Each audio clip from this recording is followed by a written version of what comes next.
देखो रिकॉर्डिंग का मैसेज क्या और स्क्रीन शेयर है।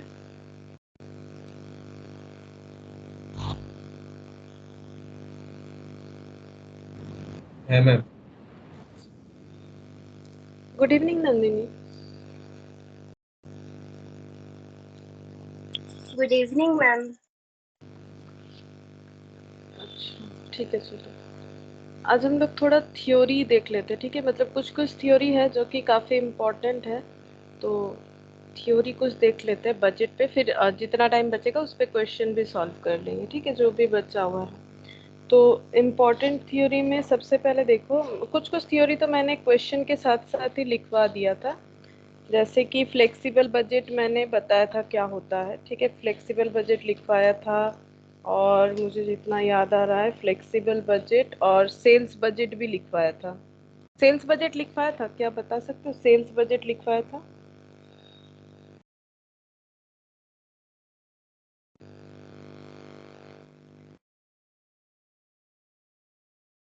Good evening Priya.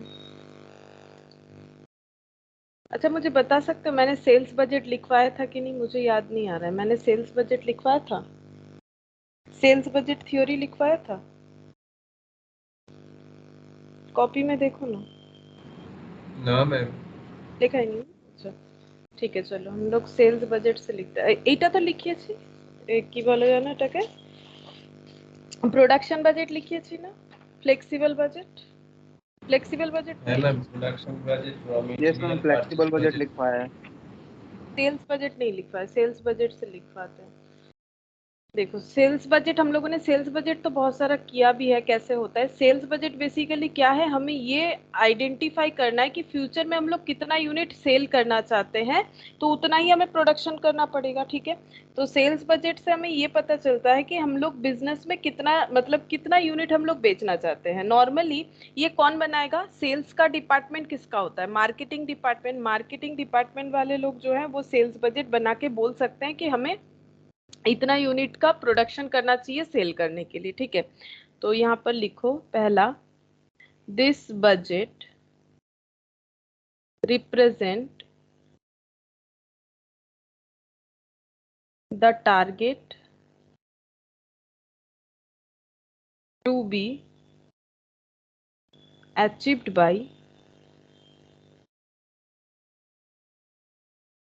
Marketing department of business organisation. कोई भी बिजनेस ऑर्गेनाइजेशन का मार्केटिंग डिपार्टमेंट जो है वो बना सकता है सेल्स बजट, ठीक है। The budget represent the target to be achieved by marketing department and business, marketing department of business organisation. तो ये बजट से ये पता चलता है कि मार्केटिंग डिपार्टमेंट का टारगेट क्या है, उनको मार्केट में मतलब उनका टारगेट क्या है, कितना यूनिट वो बेच सकते हैं। This budget indicates the, this budget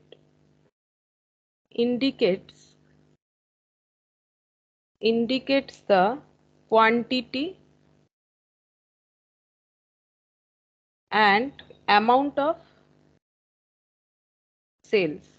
मतलब यूनिट में भी कितना यूनिट बेचना है और कितने रुपए का बेचना है, to be achieved during the budgeted period. The budget indicates the quantity and amount of sales to be achieved during the budgeted period. Budgeted period में कितना क्वांटिटी यानी कितने यूनिट, चाहे वो किलो में हो ग्राम में हो, जो भी यूनिट बन रहा है, और कितना अमाउंट यानी रुपीज में बेचना पड़ेगा, उसका मतलब हम लोग टारगेट फिक्स कर सकते हैं, achieve during the budgeted period. Next लिखेंगे budgeted sales are required,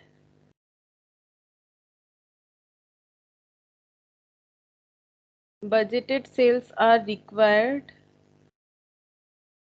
to be compared with actual sales for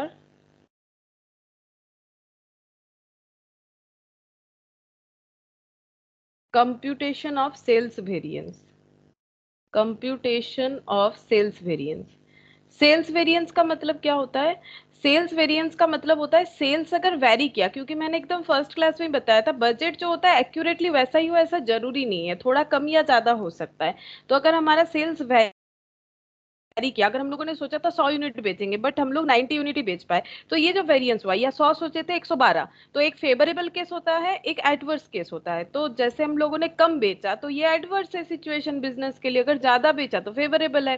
तो बजटेड सेल्स अगर हम लोग नहीं प्रिपेयर करेंगे, हम लोग कंपेयर कैसे कर पाएंगे एक्चुअल सेल्स के साथ कि सोचा क्या था और हुआ क्या, इससे सेल्स का वेरिएंस क्या हुआ है, वेरी अगर किया है तो कितना किया है और वो कैसा किया है, मतलब फेवरेबल में है या फिर एडवर्स सिचुएशन में है। Fourth point, sales variances are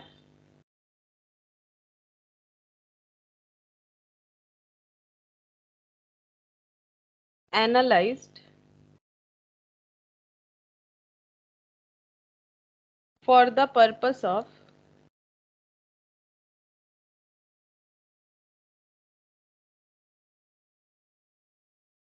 future corrective action. और अगर हम लोग सेल्स वेरिएंस को एनालाइज कर पाए कि किस वजह से सेल कम हुआ, अगर हुआ तो, और ज्यादा हुआ तो किस वजह से हुआ, तो नॉर्मली देखो, अगर कम होने पे ही हमें करेक्ट करना पड़ेगा कि कम होना, अगर हमारा टारगेट था 100 यूनिट बेचना उससे कम हुआ तो हमें उसे करेक्ट करना पड़ेगा कि किस वजह से कम हुआ, किस चीज में कमी रह गया, तो उसे आइडेंटिफाई करना पड़ेगा, फिर उसको हमें करेक्ट करना पड़ेगा। जो भी फॉल्ट था उसे हम लोग चेक करके आइडेंटिफाई करेंगे, और इससे हम लोग, इसीलिए सेल्स वेरिएंस को हम लोग एनालिसिस करते हैं। ठीक है, सेल्स वेरिएंस एनालाइज करेंगे और इससे हमें पता चल जाएगा कि फ्यूचर में हमारा जो मतलब हमसे जो भी गलती हुआ है, जिस वजह से सेल गिर गया है, वो ना हो दोबारा। ठीक है, तो फ्यूचर करेक्टिव एक्शन हम लोग जो है वो ले सकते हैं। इस वजह से हम लोग सेल्स वेरिएंस को एनालाइज करते हैं, और सेल्स वेरिएंस तभी एनालाइज कर पाएंगे अगर हम लोग बजट बनाएंगे, तभी बजट और एक्चुअल सेल्स को कंपेयर करेंगे, तभी सेल्स वेरिएंस मतलब सेल्स कितना वेरी किया है वो पता चलेगा। ठीक है, तो ये हो गया सेल्स वेरिएंस। अच्छा और मुझे लगता है मैंने प्रोडक्शन बजट लिखवाया था और रॉ मटेरियल परचेज बजट भी लिखवाया था, हाँ ये दो लिखवाया था। अच्छा अब हम लोग लिखेंगे वेजेस बजट, ये भी पूछा जाता है। ठीक है, एमसीक्यू वगैरह में पूछा जाता है क्या होता है, तो इसके बारे में भी हमें पता होना चाहिए। वेजेस बजट, वेजेस बजट का और भी नाम होता है लेबर कॉस्ट बजट, मतलब लेबर के पीछे हमारा कितना खर्चा हो रहा है, और man power budget.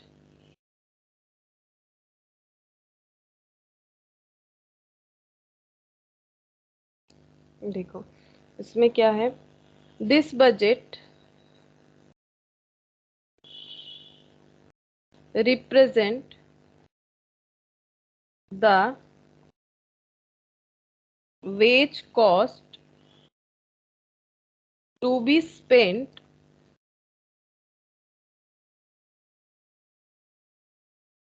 During budgeted period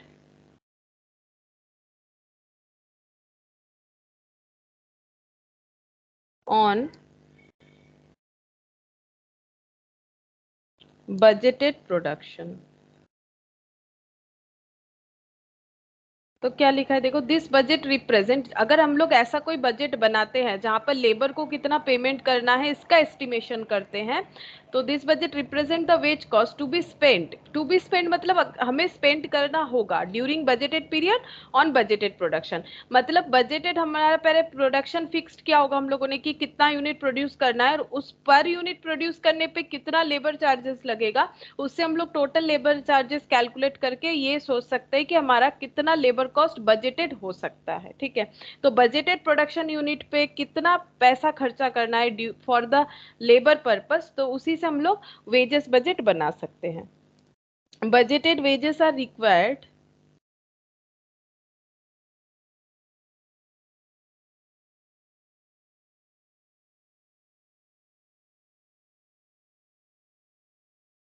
to be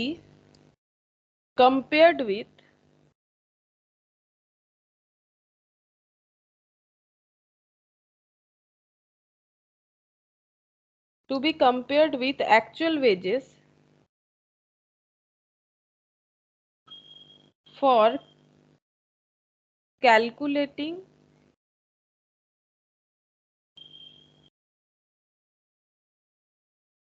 direct labour rate variance and direct labor efficiency variance। तो क्या लिखा है देखो, बजटेड वेजेस आर रिक्वायर्ड। हम लोग बजटेड वेजेस क्यों बनाएंगे कि वेजेस को मतलब लेबर को कितना पेमेंट करना है उसका एस्टिमेट क्यों करना पड़ेगा। उसका एस्टिमेट इसीलिए करना पड़ेगा ताकि हम लोग एक्चुअली जब पे करने जाएंगे तो हम लोग कंपेयर कर पाएंगे कि हम लोगों ने सोचा कितना था और हम लोगों को कितना पेमेंट करना पड़ा। Required to be compared with actual wages for calculating direct labour. और जब हम लोग कंपेयर करेंगे तो हमें दो तरह का वेरिएंस मिलता है, ठीक है। ये स्टैंडर्ड कॉस्टिंग में हम लोग पढ़ते हैं वेरिएंस एनालिसिस। तो दो तरह का वेरिएंस एनालिसिस कर पाएंगे लेबर के केस में। एक होता है डायरेक्ट लेबर रेट वेरिएंस, मतलब हम लोगों ने सोचा था सपोज 5 रुपीज पर आवर करके खर्चा होगा, लेकिन हुआ ₹6 पर आवर करके, ठीक है। तो ये रेट की वजह से लेबर का जो खर्चा बढ़ गया ये आइडेंटिफाई कर पाएंगे। और एफिशिएंसी मतलब हम लोगों ने सोचा था कि 1 यूनिट बनाने में 5 घंटा लगेगा, जबकि 1 यूनिट बनाने में 6 घंटा लग गया, ठीक है। अगर ऐसा होता है, या फिर मान लो मैंने सेम ही डेटा ले लिया, कोई बात नहीं, इसको 4 कर दो, इसको 5 कर दो, ठीक है। 1 यूनिट बनाने में 4 घंटा सोचा था बट 5 घंटा लगा। या फिर ऑपोजिट भी हो सकता है, 1 यूनिट बनाने में 5 घंटा सोचा था बट 4 घंटा हुआ, तो ये फेवरेबल हो गया। तो ये जो वेरिएंस, इसके वजह से क्या होगा, अगर एफिशिएंसी में चेंजेस दिखेगा तो आउटपुट में भी चेंजेस दिखेगा कि प्रोडक्शन जितना यूनिट होना चाहिए था उससे ज्यादा हुआ। तो ये दो वेरिएंसेस हम लोग एनालिसिस कर पाएंगे अगर हम लोग बजटेड लेबर कॉस्ट कैलकुलेट करके रखते हैं, तो एक्चुअल के साथ कंपेयर करने से हमें ये बेनिफिट मिलेगा। अच्छा, थर्ड नंबर पे, we are able to identify the reasons for increase or decrease in labor cost।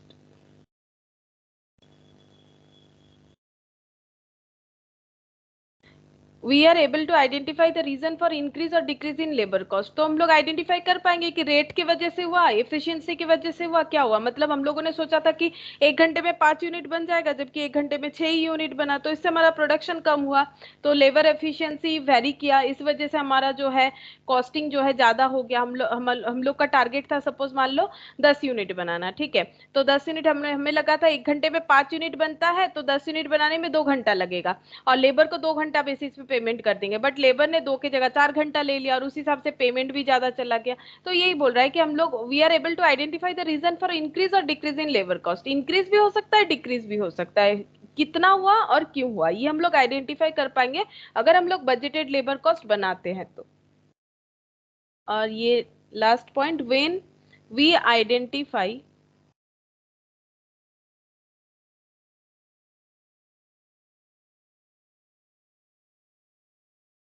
Our weakness,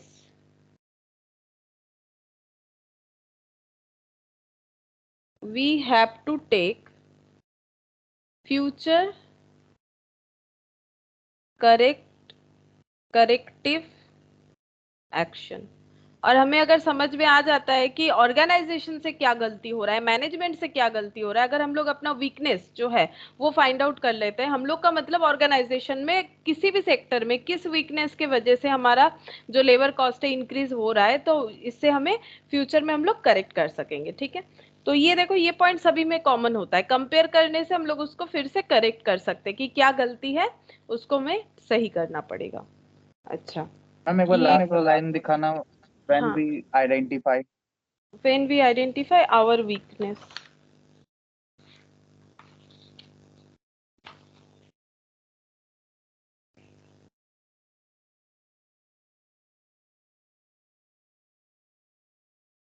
हो गया ma'am.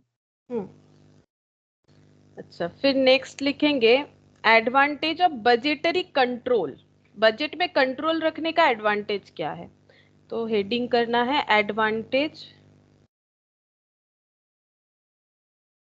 Of budgetary control.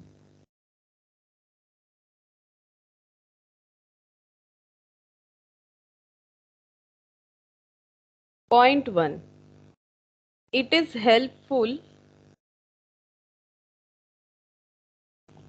to the management in the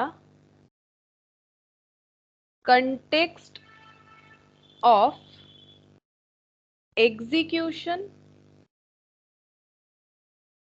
of business activities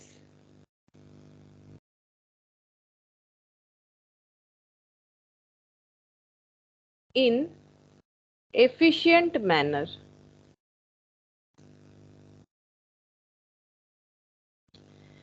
तो पहला advantage क्या होता है, अगर हम लोग बजटरी कंट्रोल जो है उसे बजट को कंट्रोल कर सकते हैं, ठीक है। अगर बजटरी कंट्रोल में हमारा एडवांटेज क्या होता है, it is helpful to the management in the context of execution of business activities in efficient manner.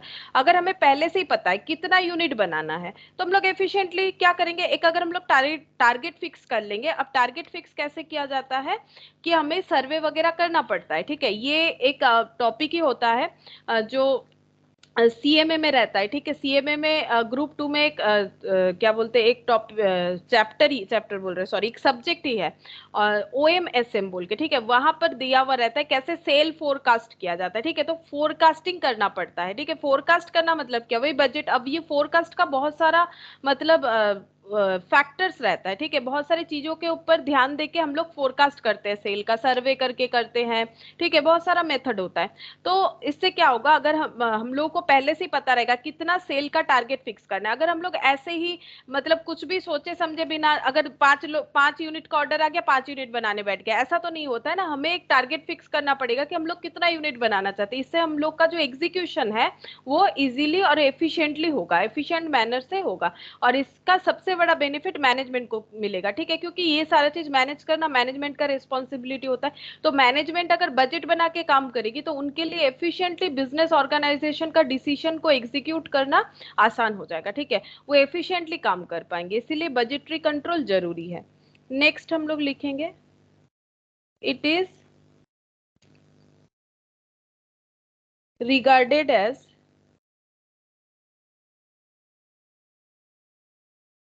powerful tool for the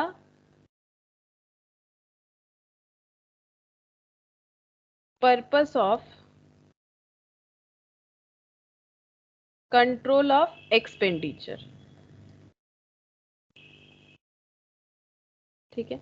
तो दिया हुआ it is regarded as powerful tool for the purpose of control of expenditure. जैसे मानो कि अगर हम लोगों को ऐसे घर पे मान लो अगर हम लोग कुछ भी कंट्रोल नहीं रख रहे, जब कोई भी चीज का जरूरत हो रहा है, जा रहे खरीद रहे लेके आ जा रहे, तो इस केस में क्या होता है, हमारे बजट पे कोई कंट्रोल नहीं रहता। किसी महीने हम लोगों ने 10,000 खर्चा कर दिया, किसी महीने 15,000 खर्चा कर दिया। लेकिन अगर हम लोग एक टारगेट लेके चले कि हमारा मंथली खर्चा इतना होना चाहिए, अगर उससे ज्यादा या कम हो रहा है उसका आइडेंटिफिकेशन करना पड़ेगा, क्यों हो रहा है। क्या हम लोगों ने कुछ भी ऐसा चीज खरीदा है जो कि नॉर्मल हम लोग नहीं खरीदते, या फिर मार्केट में चीजों का दाम बढ़ गया, तो हम लोग आइडेंटिफाई कर पाएंगे कि इस चीज का वेजिटेबल्स हो या फिर जो भी हो, ग्रोसरी हो, इसका जो प्राइस है वो ज्यादा कम हो रहा है। अगर हम लोग बजट बना के चलेंगे तभी पता चलेगा कि पिछले मंथ में इतना हुआ था। मान लो इलेक्ट्रिसिटी बिल ही ज्यादा आ गया, तो जब तक हम लोग बजट बना के नहीं चलेंगे हमें पता नहीं चलेगा कि क्या कम हो रहा है क्या ज्यादा हो रहा है, ठीक है। तो ये एक पावरफुल टूल है for the purpose of control of expenditure. Otherwise हम लोग एक्सपेंडिचर को कंट्रोल नहीं कर पाएंगे, ठीक है। घर का चीज अगर किसी को ऐसा लगता है कि ऐसे तो प्रॉब्लम होता नहीं है, ऐसा लग सकता है तुम लोग को, लेकिन घर पे भी प्रॉब्लम होता है, ठीक है। वो ऐसा हो सकता है कि पेरेंट्स आप लोगों को नहीं बता रहे, वो अलग चीज है। लेकिन बिजनेस के केस में तो ये बहुत मतलब मायने रखता है, क्योंकि अलग अलग डिपार्टमेंट है, अलग अलग लोग हैं, ठीक है। तो सारी चीजों को कंट्रोल करना, अगर हमारे पास पैसा ही नहीं रहेगा तो ऑर्गेनाइजेशन का जो मतलब जरूरत है उसको कैसे पूरा करेंगे। अगर हम लोग कहीं पर भी ज्यादा पैसा खर्चा कर रहे हैं, किस सेक्टर, मान लो रॉ मटेरियल सस्ता में मिल रहा है, बहुत ज्यादा खरीद लिया, बट ऐसा तो नहीं होगा ना। हमें अपना बजट भी तो देखना पड़ेगा कि क्या हमारे पास रॉ मटेरियल में इन्वेस्ट करने के लिए अभी पैसा है, हो सकता है बहुत ही कम में मिल रहा है, अच्छा ही प्रोडक्ट मिल रहा है, लेकिन क्या हम लोग एबल है उसको खरीदने के लिए? तो हमारा जो बजट है वो भी तो देखना पड़ेगा कि सस्ते में मिलने से ही नहीं होगा, हमें वहां पर खर्चा करना चाहिए या नहीं करना चाहिए। क्या हमें अचानक से एक नया मशीन लेना चाहिए, या फिर कोई सेकेंड हैंड ले लेना चाहिए, या फिर उसी को कुछ मॉडिफाई करना चाहिए? तो हमारा पूरा खर्चा पे अगर कंट्रोल नहीं रहेगा तो फिर हम लोग ऑर्गेनाइजेशन को आगे नहीं बढ़ा सकते। तो इसीलिए बोल रहा है it is regarded as powerful tool for the purpose of control of expenditure. ठीक है, फिर नेक्स्ट लिखेंगे it enables the business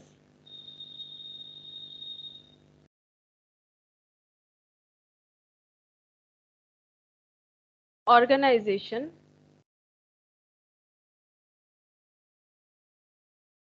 to make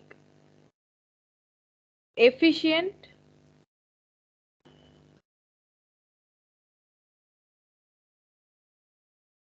नहीं लिखो, effective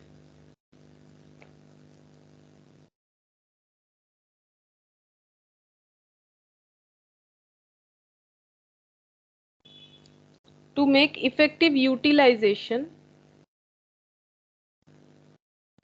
of available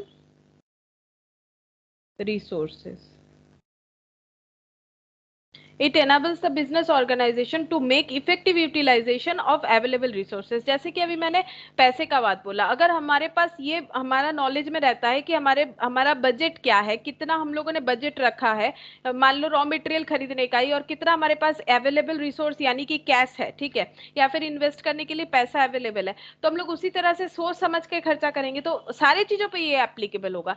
it enables the business organization to make effective utilization. Effective utilization का मतलब होता है कि कम में भी हम लोग किस तरह से अपने अवेलेबल रिसोर्सेज को मैक्सिमम यूटिलाइज कर सकते। ठीक है, मतलब जैसे तुम लोग इकोनॉमिक्स में पढ़े ही होगे, इकोनॉमिक्स क्या होता है, स्कार्सिटी में बताता है ना कि सारा चीज हमारे पास स्कार्स है, ठीक है, मतलब कम है, फिर भी हमें उस कम चीजों से कैसे चीजों को बेटर यूटिलाइजेशन करके हम लोग अपना काम निकाल सकते हैं, वही चीज तो होता है ना इकोनॉमिक्स में पढ़ाया जाता है। तो वही यहाँ पर भी अवेलेबल होगा, सॉरी लागू होगा, कि जो भी हमारे पास अवेलेबल रिसोर्सेस है, चाहे वो कैश हो, रॉ मटेरियल, जैसे देखो हम लोग मार्जिनल कॉस्टिंग में पढ़ रहे थे ना कि रॉ मटेरियल भी कभी कभी मार्केट में कम हो सकता है, लेबर कम हो सकता है, तो हम लोग क्या पढ़े थे, की फैक्टर्स पढ़े थे कि अगर मार्केट में कोई चीज कम होता है तो हमें फिर अपना प्रोडक्शन मिक्स चेंज करना पड़ता है। तो वही अवेलेबल रिसोर्सेस, हमेशा पैसा कम ज्यादा ही रिसोर्स नहीं होता है, सारे चीजों का रिसोर्सेस हमारे लिए क्या हो सकता है, कभी कम ज्यादा हो सकता है। तो जो भी अवेलेबल रिसोर्सेज है उसे इफेक्टिवली यूटिलाइज करने का मतलब है बिना वेस्टेज किए मैक्सिमम उससे कितना हम लोग बेनिफिट ले सकते हैं। अगर हम लोग बजट बना के चलेंगे तभी हम लोग अपने रिसोर्सेज का मैक्सिमम यूटिलाइजेशन कर पाएंगे, अदरवाइज नहीं कर पाएंगे। अगर हम लोगों ने, हमारे पास मान लो 15,000 यूनिट बनाने का रॉ मटेरियल है और हम लोगों को अभी बनाना है 10,000, टारगेट है हम लोग 10,000 बनाएंगे, लेकिन अवेलेबल रॉ मटेरियल फॉर 15,000 है, लेकिन अगर हम लोग बजट बना के नहीं चलेंगे तो हो सकता है हम लोगों ने इतना रॉ मटेरियल वेस्टेज किया कि 5,000 यूनिट बनाने के लिए जो रॉ मटेरियल बचना चाहिए था वो नहीं बचा। तो हमें यूटिलाइजेशन सही तरीके से करना पड़ेगा, यही चीज बता रहा है। तो अगर हम लोग बजट बना के चलेंगे तो हम लोग जरूर यूटिलाइज कर पाएंगे बेटर तरीके से। और last point, it creates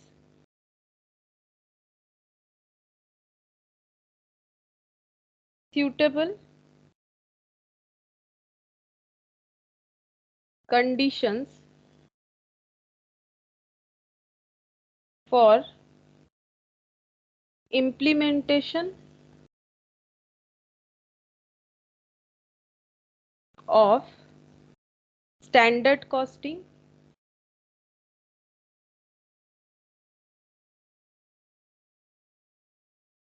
technique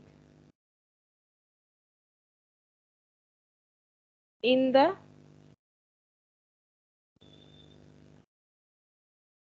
business organization।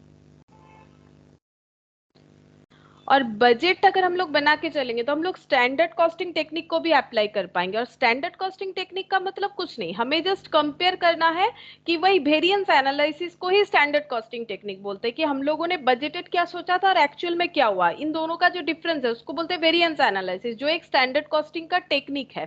तो स्टैंडर्ड कॉस्टिंग का टेक्निक तभी एप्लीकेबल हो पाएगा अगर हम लोग बजट फॉलो करेंगे, अदरवाइज अगर हमारे पास बजटेड कुछ रहेगा ही नहीं तो हम लोग कंपेयर कैसे करेंगे। तो ये लास्ट पॉइंट होता है कि बजटरी कंट्रोल का मतलब होता है एडवांटेज इसमें और एक रहता है कि हम लोग स्टैंडर्ड कॉस्टिंग को भी एप्लीकेबल कर पाते हैं अगर हम लोग बजट बना के चलेंगे तो। अच्छा, नेक्स्ट पढ़ेंगे मास्टर बजट। ठीक है, मास्टर बजट क्या होता है देखो, ये भी इंपॉर्टेंट है, सारा इंपॉर्टेंट ही लगा लिखवा रहे हैं। ठीक है, ज्यादा कुछ नहीं लिखवा रहे हैं हम। मास्टर बजट, मास्टर बजट का मतलब क्या होता है, अगर याद आए सेकेंड क्लास या थर्ड क्लास में मैंने एक बजट का ऐसे दिखाया था कि सबसे पहले हमें सेल्स बजट बनाना चाहिए। ठीक है, कि हमें कितना यूनिट बेचना है, उसके हिसाब से हम लोग बनाते हैं प्रोडक्शन बजट, क्योंकि अगर सेल मुझे 100 यूनिट करना है तो प्रोडक्शन मुझे 100 यूनिट करना पड़ेगा। तो पहले सोचना पड़ेगा मुझे कितना यूनिट बेचना है, टारगेट क्या है। तो सेल्स अगर 100 यूनिट है तो प्रोडक्शन 100 यूनिट करेंगे, और अगर हम लोग क्लोजिंग स्टॉक में मान लो 10 यूनिट रखना चाहते हैं तो 110 यूनिट करेंगे, और पहले से अगर हमारे पास 5 यूनिट अवेलेबल है तो उससे कम करेंगे। इस तरह से हम लोगों ने प्रोडक्शन बजट कैलकुलेट किया था। ठीक है, तो सबसे पहले सेल्स यूनिट जो है, सेल्स बजट जो है वो बनाया जाता है, फिर बनाया जाता है प्रोडक्शन बजट। और प्रोडक्शन करने के लिए रॉ मटेरियल का जरूरत होता है, तो रॉ मटेरियल बजट बनेगा इसके बाद। ठीक है, और क्या बनेगा, वेजेस बजट बन जाएगा, लेबर भी जरूरत होता है प्रोडक्शन के लिए, जो भी जरूरत होता है उसका सब अलग अलग बजट बनेगा। ठीक है, raw material budget, wages budget, इस तरह का बजट बन सकता है। तो ये बन गया, और ये सब के लिए हमें जरूरत होता है कैश का। ठीक है, ये सारे चीजों का ये बजट तभी एग्जीक्यूट होगा अगर हमारे पास कैश कितना है हमें पता चले। यानी इसके बाद हमारा क्या बनना चाहिए, ये पूरे चीजों को लेके हमारा बनना चाहिए कैश बजट। ठीक है, ये पूरे चीजों को ध्यान में रख के हम लोग बनाते हैं कैश बजट। और मास्टर बजट मतलब क्या हो गया, जितने तरह का बजट होता है, यहाँ पर मैंने 4 दिखाए, ये जो प्रोडक्शन के लिए रॉ मटेरियल वेजेस के अलावा भी कुछ और बजट हो सकता है जिसको हम लोग बोलते हैं फंक्शनल बजट। ठीक है, जिसमें मैंने तो एक रॉ मटेरियल और वेजेस दिखाया, और भी कोई बजट हो सकता है जो हम लोग प्रोडक्शन करने के लिए बना रहे हैं। और ये सारा बजट जब हम लोग एक जगह पे दिखाते हैं ना, ये सारा बजट जब हम लोग एक जगह पे दिखाते हैं तब हम लोग इसको बोलते हैं मास्टर बजट। ठीक है, सारा बजट को जब हम लोग एक जगह दिखाते हैं तो उसको बोला जाता है मास्टर बजट। तो अभी हम लोग मास्टर बजट लिखेंगे, देखो यहां से लिखना स्टार्ट करते हैं। पहला point, beginning with the sales budget.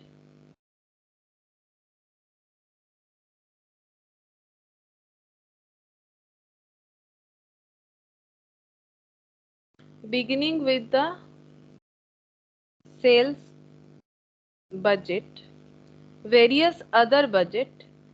हमेशा कोई भी ऑर्गेनाइजेशन का बजट लेकिन सेल्स से ही स्टार्ट होता है, क्योंकि टारगेट क्या है, सेल्स करके प्रॉफिट कमाना, बिजनेस को आगे बढ़ाना। तो beginning with the sales budget, various other budget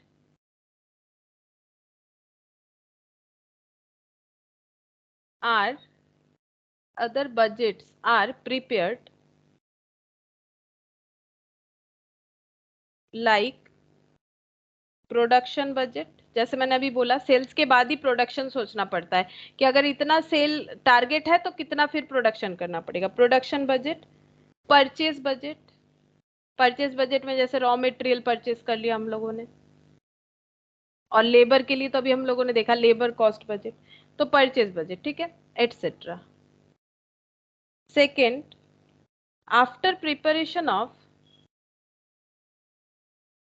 after preparation of individual budget, individual budget का मतलब प्रोडक्शन बजट बना लिया अलग से, पहले सेल्स बजट बना लिया अलग से, फिर प्रोडक्शन बजट बना लिया अलग से, फिर परचेज बजट बना लिया अलग से। ठीक है, सेल्स बजट हम लोग कैसे बनाते हैं, कितना यूनिट बेचना है, ठीक है, उसी से हम लोग सेल्स बजट बना लेंगे। तो कितना यूनिट बेचना है, अगर कुछ क्लोजिंग स्टॉक में रखना है तो उसी हिसाब से भी देखना पड़ेगा। ठीक है, तो after preparation of individual budget, it is advise to prepare, it is advised to prepare net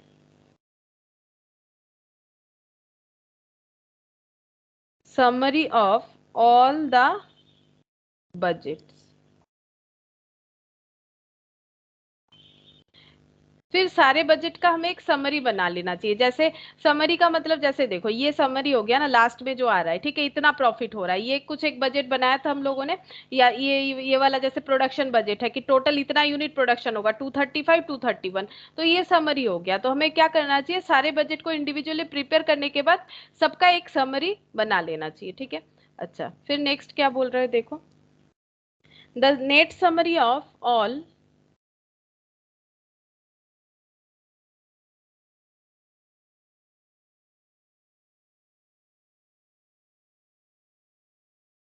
the net summary of all the budgets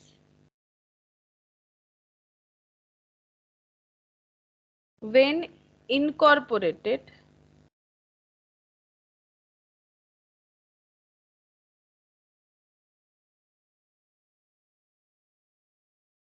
in a separate budget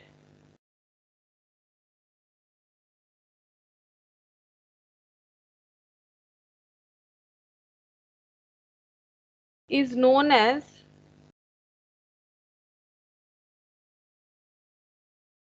master budget.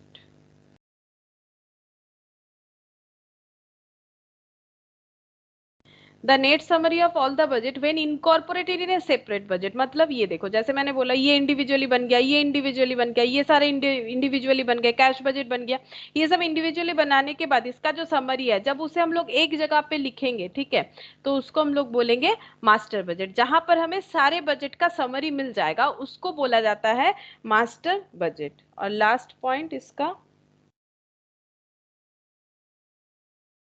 Master budget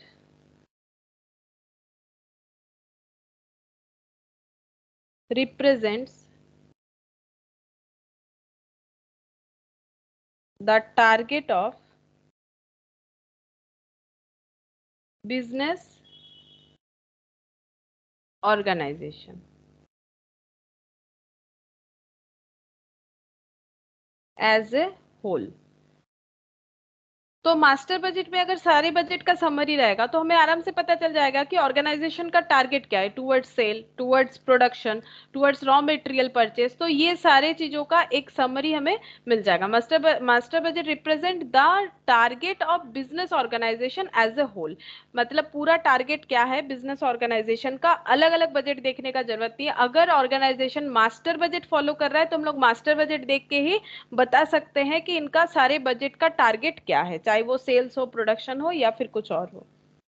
अच्छा, next हम लोग लिखेंगे production cost budget. ठीक है, मैंने production budget लिखवाया था, अभी हम लोग पढ़ेंगे प्रोडक्शन कॉस्ट। ठीक है, प्रोडक्शन कॉस्ट मतलब कौन सा होता है, जो कॉस्ट शीट होता है उसे याद करो। प्राइम कॉस्ट जो direct material, direct labour, direct expense, ठीक है, वो होता है प्राइम कॉस्ट। प्राइम कॉस्ट में फैक्ट्री ओवरहेड ऐड होने से वर्क्स कॉस्ट, वर्क्स कॉस्ट में जो है administration overhead, office administration overhead add होने से क्या हो जाता है, कॉस्ट ऑफ प्रोडक्शन। ठीक है, अब उसमें सेलिंग डिस्ट्रीब्यूशन ऐड होने से क्या हो जाता है, टोटल कॉस्ट। ठीक है, तो वही प्रोडक्शन कॉस्ट बजट कि प्रोडक्शन करने पे कितना कॉस्ट लगेगा, मतलब सारा खर्चा, जितने सारे फंक्शन बताए सारा खर्चा, प्रोडक्शन कॉस्ट बजट। और जो प्रोडक्शन बजट लिखवाया था वो अलग है। प्रोडक्शन बजट का मतलब होता है कितना यूनिट हमें प्रोड्यूस करना है, ये है प्रोडक्शन कॉस्ट बजट, मतलब जो भी यूनिट हम लोग प्रोड्यूस करने वाले हैं इस पे कितना कॉस्ट लगेगा।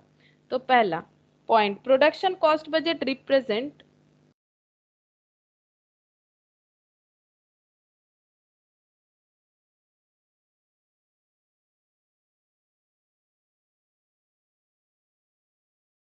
represents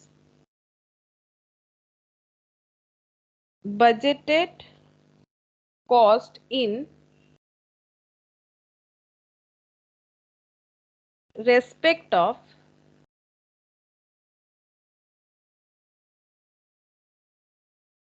budgeted production। Production cost budget represent budgeted cost in respect of budgeted production।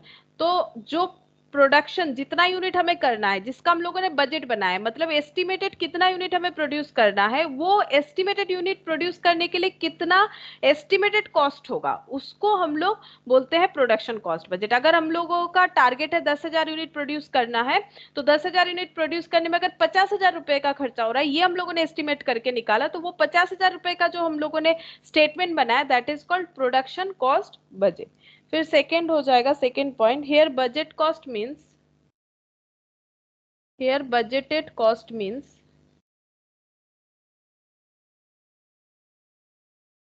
Total cost including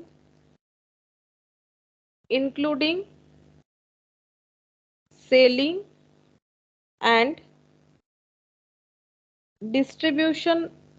selling overhead ही लिख लो, सिर्फ सेलिंग ओवरहेड लिख लो, सेलिंग ओवरहेड और budgeted production.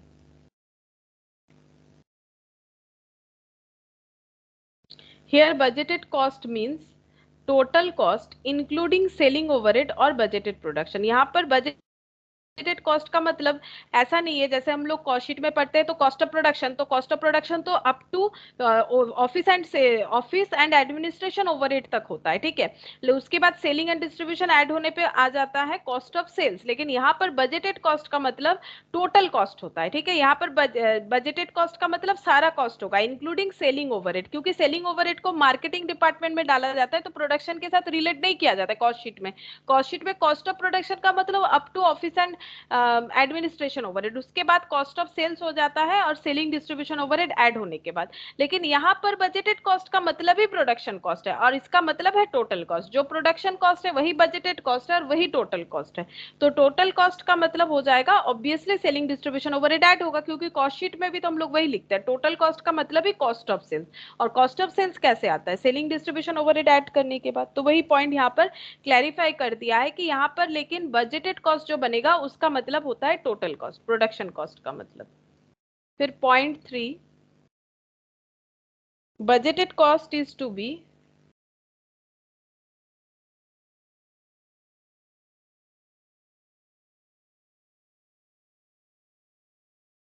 budgeted cost is to be compared with actual cost.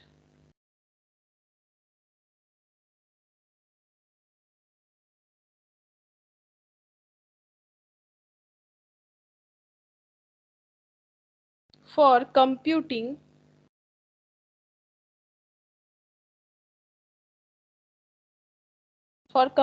material, labor and overhead variances.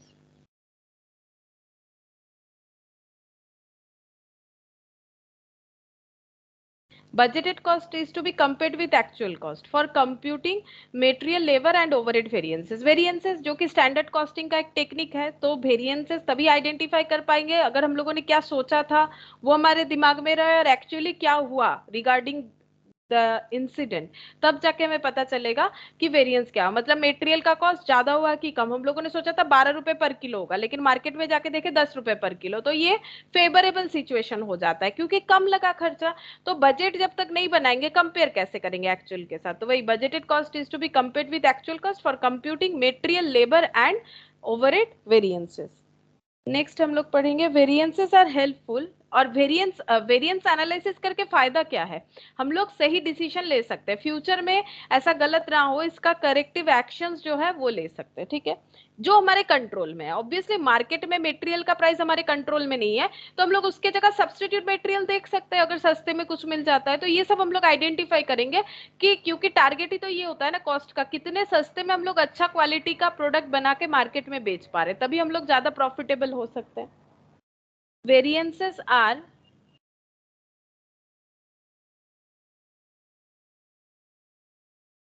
helpful in taking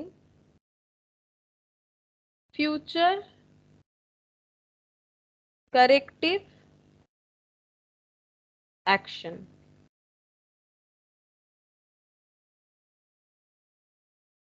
बस इतना point लिखने से ही काफी है प्रोडक्शन कॉस्ट बजट के लिए। अच्छा, नेक्स्ट पढ़ेंगे zero based budgeting, most important है, ठीक है। इससे क्वेश्चन आता ही आता है, चाहे सीए हो, सीएस हो, सीएमए हो, ठीक है। Zero based budgeting,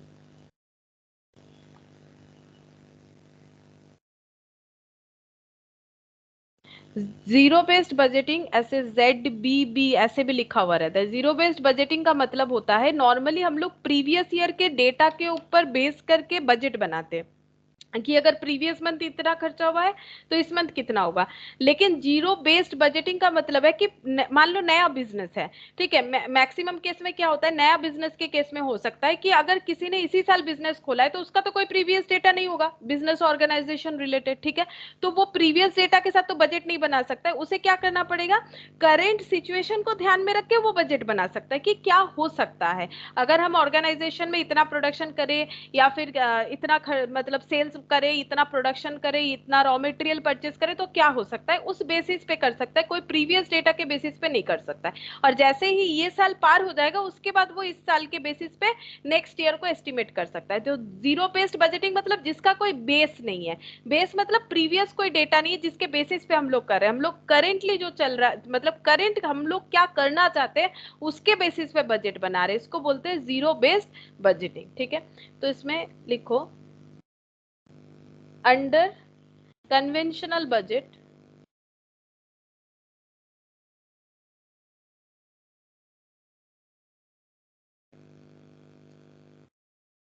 the targets of next year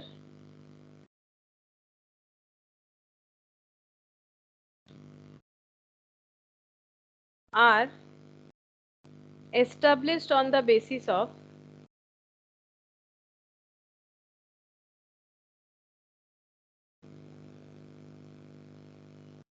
actual performance of last year।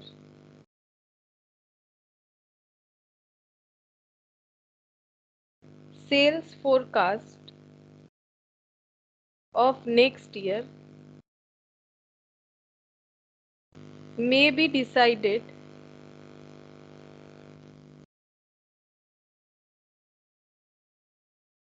on the basis of actual sales of last year।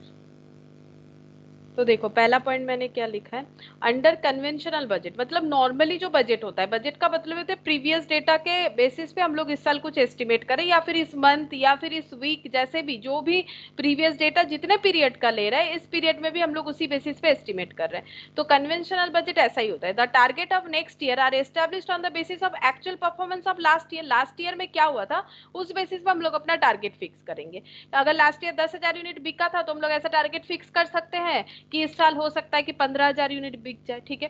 Sales forecast of next year में be decided on the basis of actual sales of last year. जैसे कि cell forecast जब हम लोग करेंगे तो last year में कितना सेल हुआ था उसके बेसिस पे हम लोग जो है अब इस साल का बजटेड सेल्स बना सकते हैं कि कितना सेल हो सकता है।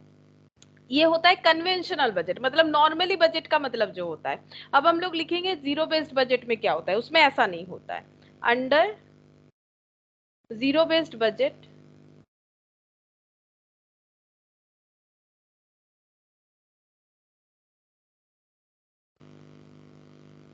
under zero based budgeting the target of next period are established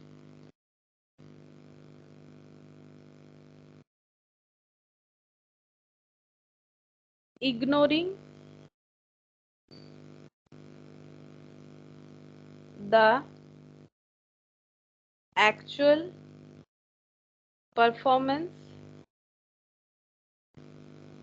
of preceding year, ठीक है। तो मैंने तो बोला था कि नॉर्मली न्यू जो बिजनेस होता है उसके केस में जीरो बेस्ड बजट होगा क्योंकि उसके पास कोई डेटा नहीं रहता है। लेकिन अगर कोई ऐसा कर रहा है कि उसका पिछले परफॉर्मेंस को पूरा इग्नोर कर रहा है प्रीसीडिंग ईयर का और बजट बना रहा है, तो करंट सिचुएशन को ध्यान में रख के बजट बना रहा है और ऑनगोइंग बिजनेस ही है तो वो जीरो बेस्ड बजट कर रहा है, ठीक है। तो ये भी हो सकता है under zero based budgeting the target of next period are established ignoring the actual performance of preceding year. अगर हम लोग प्रीसीडिंग ईयर में कोई भी परफॉर्मेंस दिया भी है हम लोगों ने, हम लोग नए नहीं है, ऑर्गेनाइजेशन हमारा नया नहीं है, पुराना ही है, लेकिन हम लोग पिछले साल का जो भी परफॉर्मेंस था उसको इग्नोर करते हुए चल रहे हैं, उसको ध्यान में लेके बजट नहीं बना रहे हैं, तब हम लोग इसको बोल सकते हैं zero based budgeting.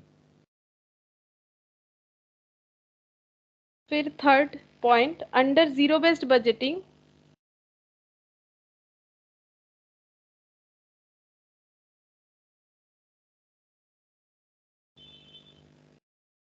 the manager of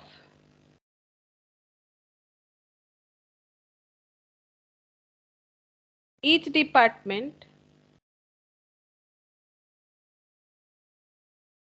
has to justify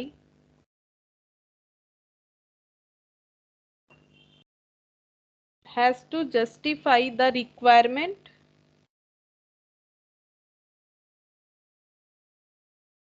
requirements on the basis of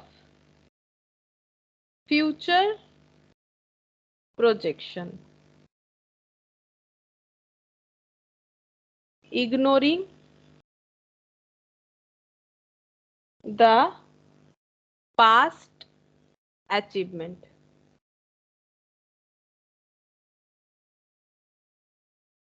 तो क्या बोल रहा है देखो, under zero based budgeting the manager of each department, हर एक डिपार्टमेंट के जो मैनेजर है, जैसे कि परचेज डिपार्टमेंट का जो मैनेजर है वो परचेज बजट बनाता है, कोई अगर परचेज बजट में जैसे रॉ मटेरियल आ जाएगा, कोई वेजेस बजट बना रहा है, ठीक है, कोई सेल्स बजट बना रहा है जो मार्केटिंग डिपार्टमेंट में है, कोई अगर कैश बजट बना रहा है जो फाइनेंस डिपार्टमेंट में है, तो वही बोल रहा है ईच डिपार्टमेंट में जो भी मैनेजर है has to justify the requirements on the basis of future projection, मतलब फ्यूचर में हमें क्या चाहिए उस बेसिस पे प्रोजेक्शन करने वाला है, ignoring the past achievement.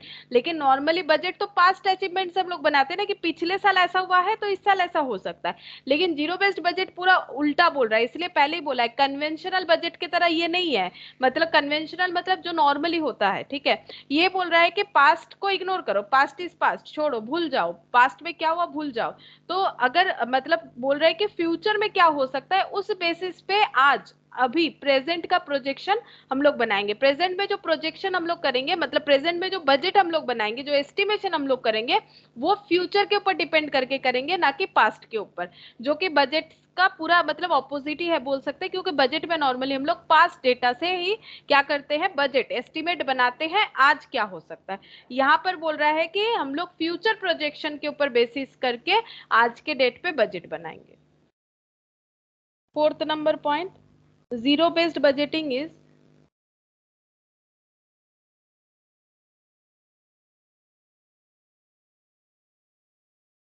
is future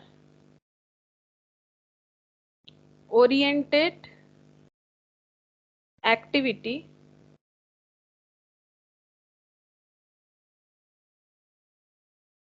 and it rejects the attitude of accepting the existing situation blindly। अच्छा, तो देखो ये क्या बोल रहा है, zero based budgeting is future oriented activity, future में क्या होगा ये सोच के हम लोग आज का बजट बना रहे, and it rejects the attitude of accepting the existing situation blindly.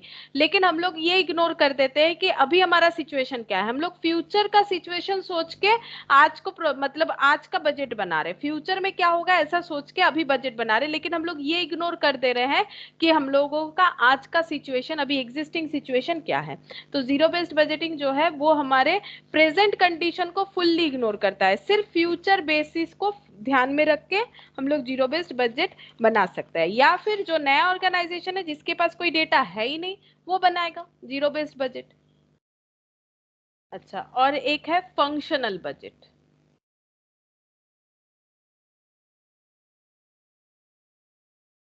Functional budget, functional budget क्या होता है, फंक्शन यानी एक्टिविटी, जो भी एक्टिविटी हम लोग ऑर्गेनाइजेशन में कर रहे हैं, जो भी फंक्शन परफॉर्म कर रहे हैं, उसके लिए जो भी बजट बना रहे हैं, जैसे raw material purchase budget, production budget, ठीक है, raw material purchase budget, wages budget, ये सभी एक एक एक्टिविटी है, एक एक फंक्शन है, तो इसके लिए जो भी बजट बनेगा उसके लिए उसको हम लोग बोल सकते हैं फंक्शनल बजट। तो देखो क्या होगा, any business organisation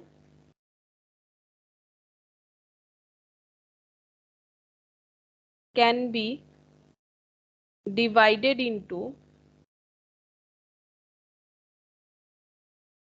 suitable number of function.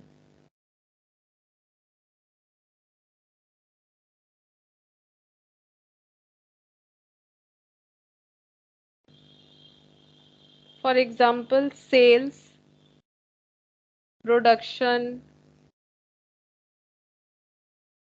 purchase, etc. Any business organization can be divided into suitable number of functions. अलग अलग फंक्शन में डिवाइड होता है, जैसे कि सेल्स का फंक्शन जो है वो सेल्स बजट बनाते हैं, यानी कि मार्केटिंग डिपार्टमेंट, प्रोडक्शन बजट बन सकता है, परचेज बजट बन सकता है, तो अलग अलग फंक्शन के बेसिस पे बजट बनता है। It is the responsibility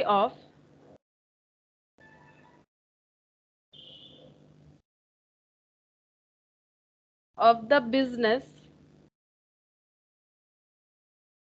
organization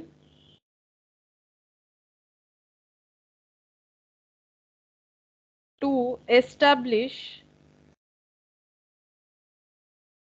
the target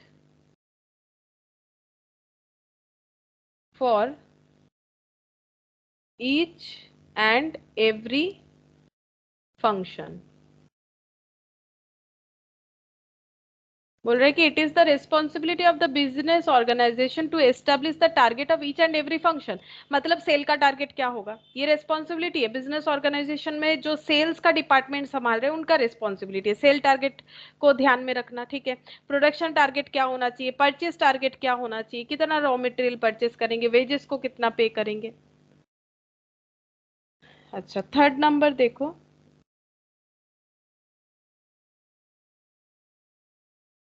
functional budget are those budget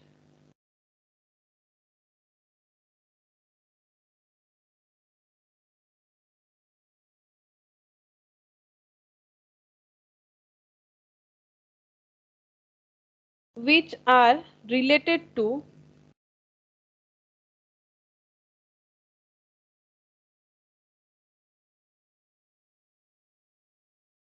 various functions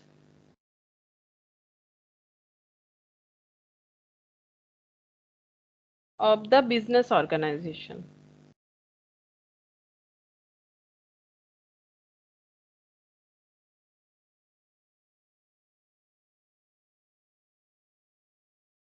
बोल रहा है कि functional budget are those budget which are related to various function of the business organization. Functional budget का मतलब है एक business organisation में जितने सारे फंक्शंस को परफॉर्म किया जाता है उसका जो भी बजट बनता है वो सारे मिला के हम लोग बोल सकते हैं ये फंक्शनल बजट है। जैसे कि एग्जाम्पल अगर लें तो सेल्स बजट, ये भी एक फंक्शनल बजट है। और हो सकता है परचेज बजट, पूछ सकता है कि एमसीक्यू में जैसे 4 ऑप्शन दे दिया ये क्या बजट है, तो sales budget, purchase budget, production budget.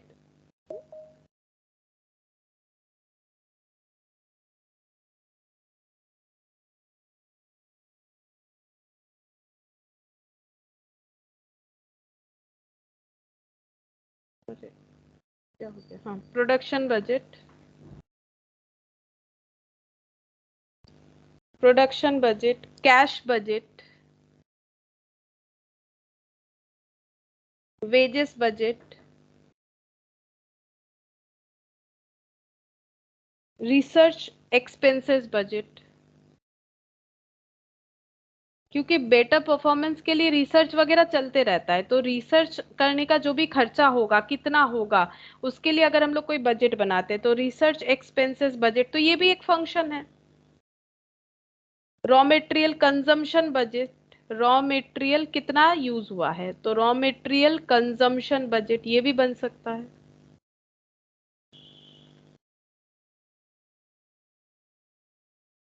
Machine utilization budget, कितना मशीन हमें चाहिए काम करने के लिए, कितना टाइम हम लोग उसे यूज करेंगे। Machine utilization budget.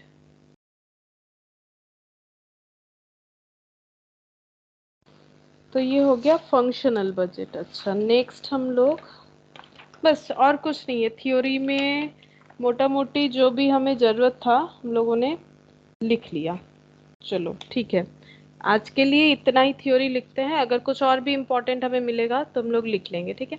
अच्छा, नेक्स्ट हम लोग देखो यहाँ पर जो क्वेश्चन कर रहे थे उसे एक बार स्टार्ट करते हैं, ठीक है, जहाँ तक हुआ था उसके बाद से। जैसे कि इलास्ट्रेशन 5 हो गया था, 6 हो गया था, 7 हो गया था, यहाँ पर मिडिल में कुछ कुछ बाकी था, ठीक है। 7 के बाद ये वाला करना था हम लोगों को, ये 7 नहीं हुआ था, 7 से करेंगे, ठीक है। 7 मिडिल का छूटा हुआ था, तो क्वेश्चन नंबर 7 करते हैं। देखो,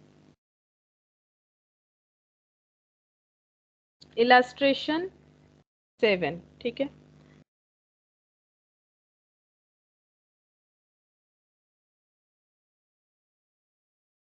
देखो क्या बोला इस क्वेश्चन में, XYZ Limited produce two product X and Y and operates three sales division for sale of their product. तो प्रोडक्ट जो है वो दो बनाते हैं, एक्स और वाई, और इस प्रोडक्ट को मतलब ऑपरेट करने के लिए सेल्स डिवीजन 3 बनाया गया है। सेल्स डिवीजन 3 बनाया गया है, इसका मतलब है, एक सेकेंड, 3 सेल्स डिवीजन के थ्रू से एक्स वाई प्रोडक्ट को बेचा जाता है, ठीक है। Prepare the sales budget of for 6 month, 6 months का हमें सेल्स बजट बनाने के लिए बोला गया है। Ended 30 June 2016 for the from the following information, budgeted sales for 6 months ended 31 December 2015।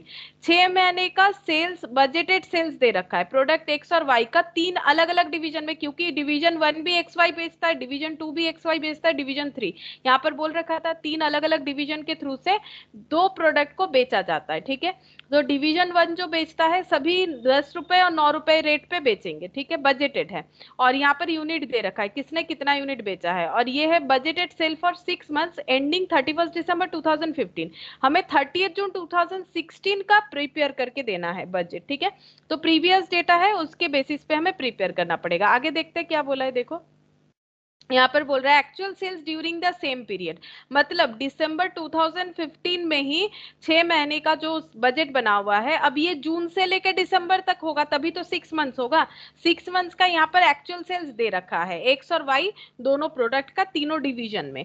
The management in the management meeting following decision have been taken, कुछ decision लिया गया है। फर्स्ट क्या है, the price of the product X should be increased by ₹1 as there is a high demand for product X। Product X काफी अच्छा बिक रहा है, तो मैनेजमेंट ने सोचा प्राइस बढ़ा देते हैं। तो 10 रुपया था तो कितना हो जाएगा, ₹11।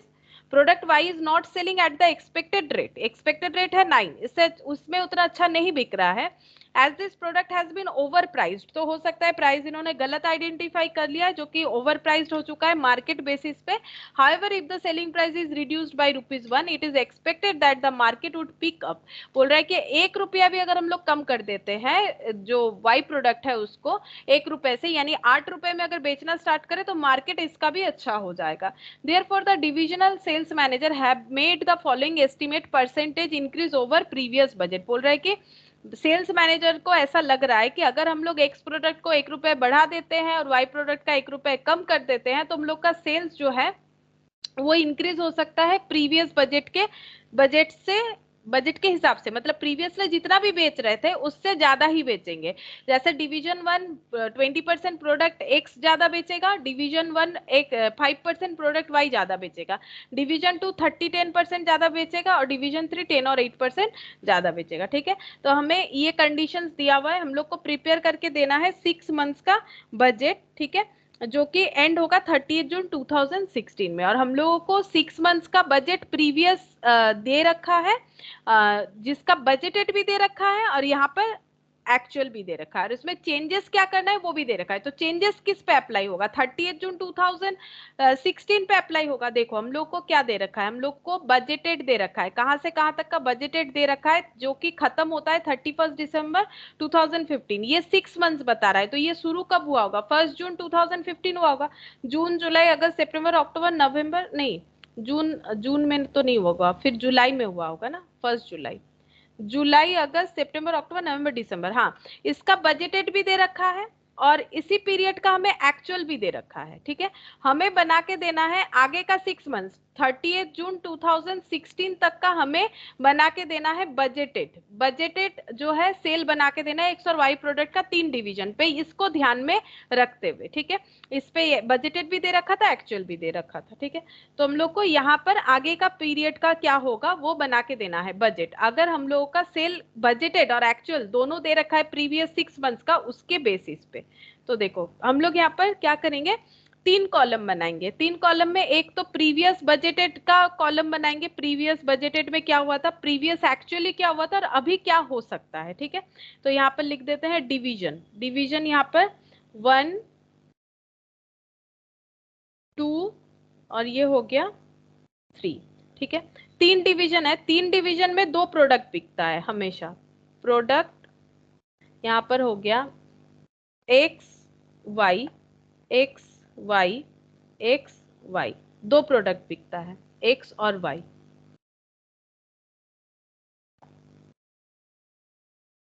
अच्छा, अब बजट बनाएंगे।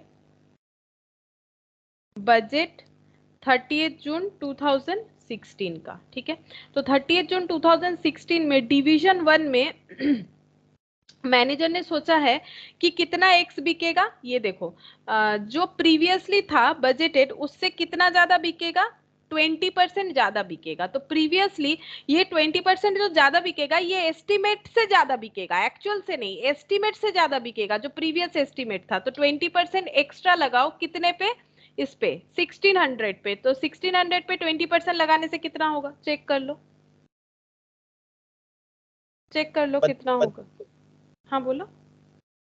3200। 3200 हो रहा है, इतना ज्यादा। 1600 पे 20% ना। और अच्छा 1600 620, मेरे को 16 वो लगा 16,000। 1600 पे 20% नहीं, ठीक है तो बोला था 320 ही होगा ना।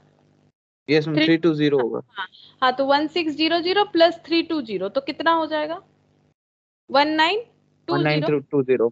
20 तो हमें टोटल देखना पड़ेगा कितना बन रहा है, 1920 1620 पे 1600 पे उतना बेसी, तो 1920 होगा। ठीक है, तो यहाँ पर हम लोग लिख देते हैं 1920। ये बजटेड हो सकता है सेल अगर हम लोग जो प्राइस में इस तरह का चेंजेस करते हैं। और जो 800 है उस पे कितना चेंजेस होगा, 800 पे चेंजेस बोल रखा है डिवीजन 1 में प्रोडक्ट वाई का 5%। तो 800 पे 5% मतलब कितना, 40, तो 840 हो जाएगा। ठीक है, 840 हो गया। अच्छा, ये हो गया हम लोगों का क्वांटिटी। अब हम लोग रेट देख लेते हैं। एक्स प्रोडक्ट बिक रहा था 10 रुपए में, अभी बोल रहे 11 रुपए कर देना चाहिए। प्रोडक्ट मार्केट में इसका वैल्यू ज्यादा है, 11 रुपए में भी बिकेगा। और 9 रुपए वाला वाई जो है वो 8 रुपए करना करना चाह रहा है ये लोग। ठीक है, मार्केट इससे अच्छा बनेगा। अब हम लोग यहाँ पर वैल्यू निकाल लेते हैं। ये क्वांटिटी हो गया, ये प्राइस रेट हो गया। यहाँ पर हम लोग वैल्यू निकाल लेते हैं, इनटू करना पड़ेगा। 1920 इंटू 11 कितना होगा,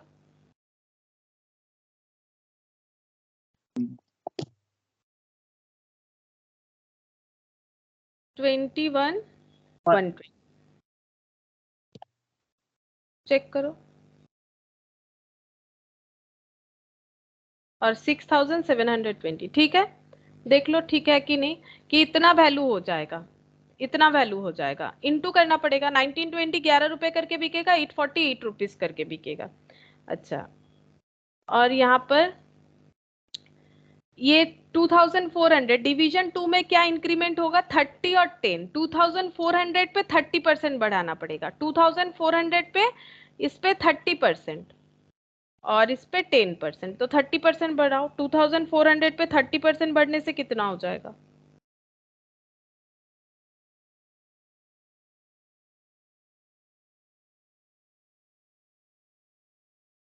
ये हो रहा है 600 16,600। एंड 2000 पे 6%, 2004, 60%। हाँ कितना होगा 2400 पे कितना पर 30%, 30 30%, तो मैम 720। 720 प्लस 2400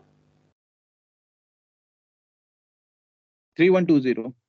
3120। अच्छा 3120, ₹11 करके। और y का 10% बढ़ाना पड़ेगा, 4,800 पे 10% यानी 48 या 480, 480। 480, 4,000, हाँ 4,800 और 480 ऐड करो कितना होता है? 5280। 5280, ये ₹8 करके। अब इसको मल्टीप्लाई कर देना है। मैम नीचे वाला है 42240। 42240। और ये वाला? हाँ 34320। 34320, 34,320। अच्छा, अब यहाँ पर एक्स और वाई का चेंजेस देखेंगे। 2400 और 2000, इसमें चेंजेस करेंगे। 10 और 8% का इंक्रीमेंट हो सकता है, तो 2400 पे 10% यानी 240।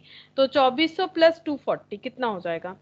2400 प्लस 240 मतलब 2640 होगा। 2640, ₹11 करके। और ये है 2000, इस पे कितना बढ़ेगा? 8% मतलब 160। तो 160 यानी 2160।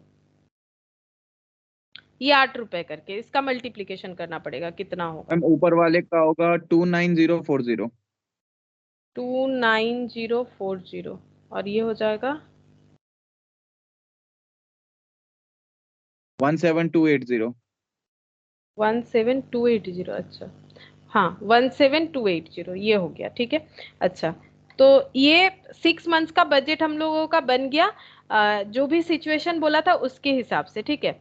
अच्छा, अब ये जो है यहाँ पर जो बजटेड 31 दिसंबर 2015 का है, और जो बजटेड यहाँ पर एक्चुअली हुआ है, अगर हम लोग चाहे तो इसका भी कैलकुलेट करके देख सकते हैं, क्योंकि यहाँ पर बोला था ना कि कैलकुलेट करना पड़ेगा, क्योंकि मैनेजमेंट ने जो डिसीजन लिया है वो सही है कि गलत, वो भी चेक करना पड़ेगा।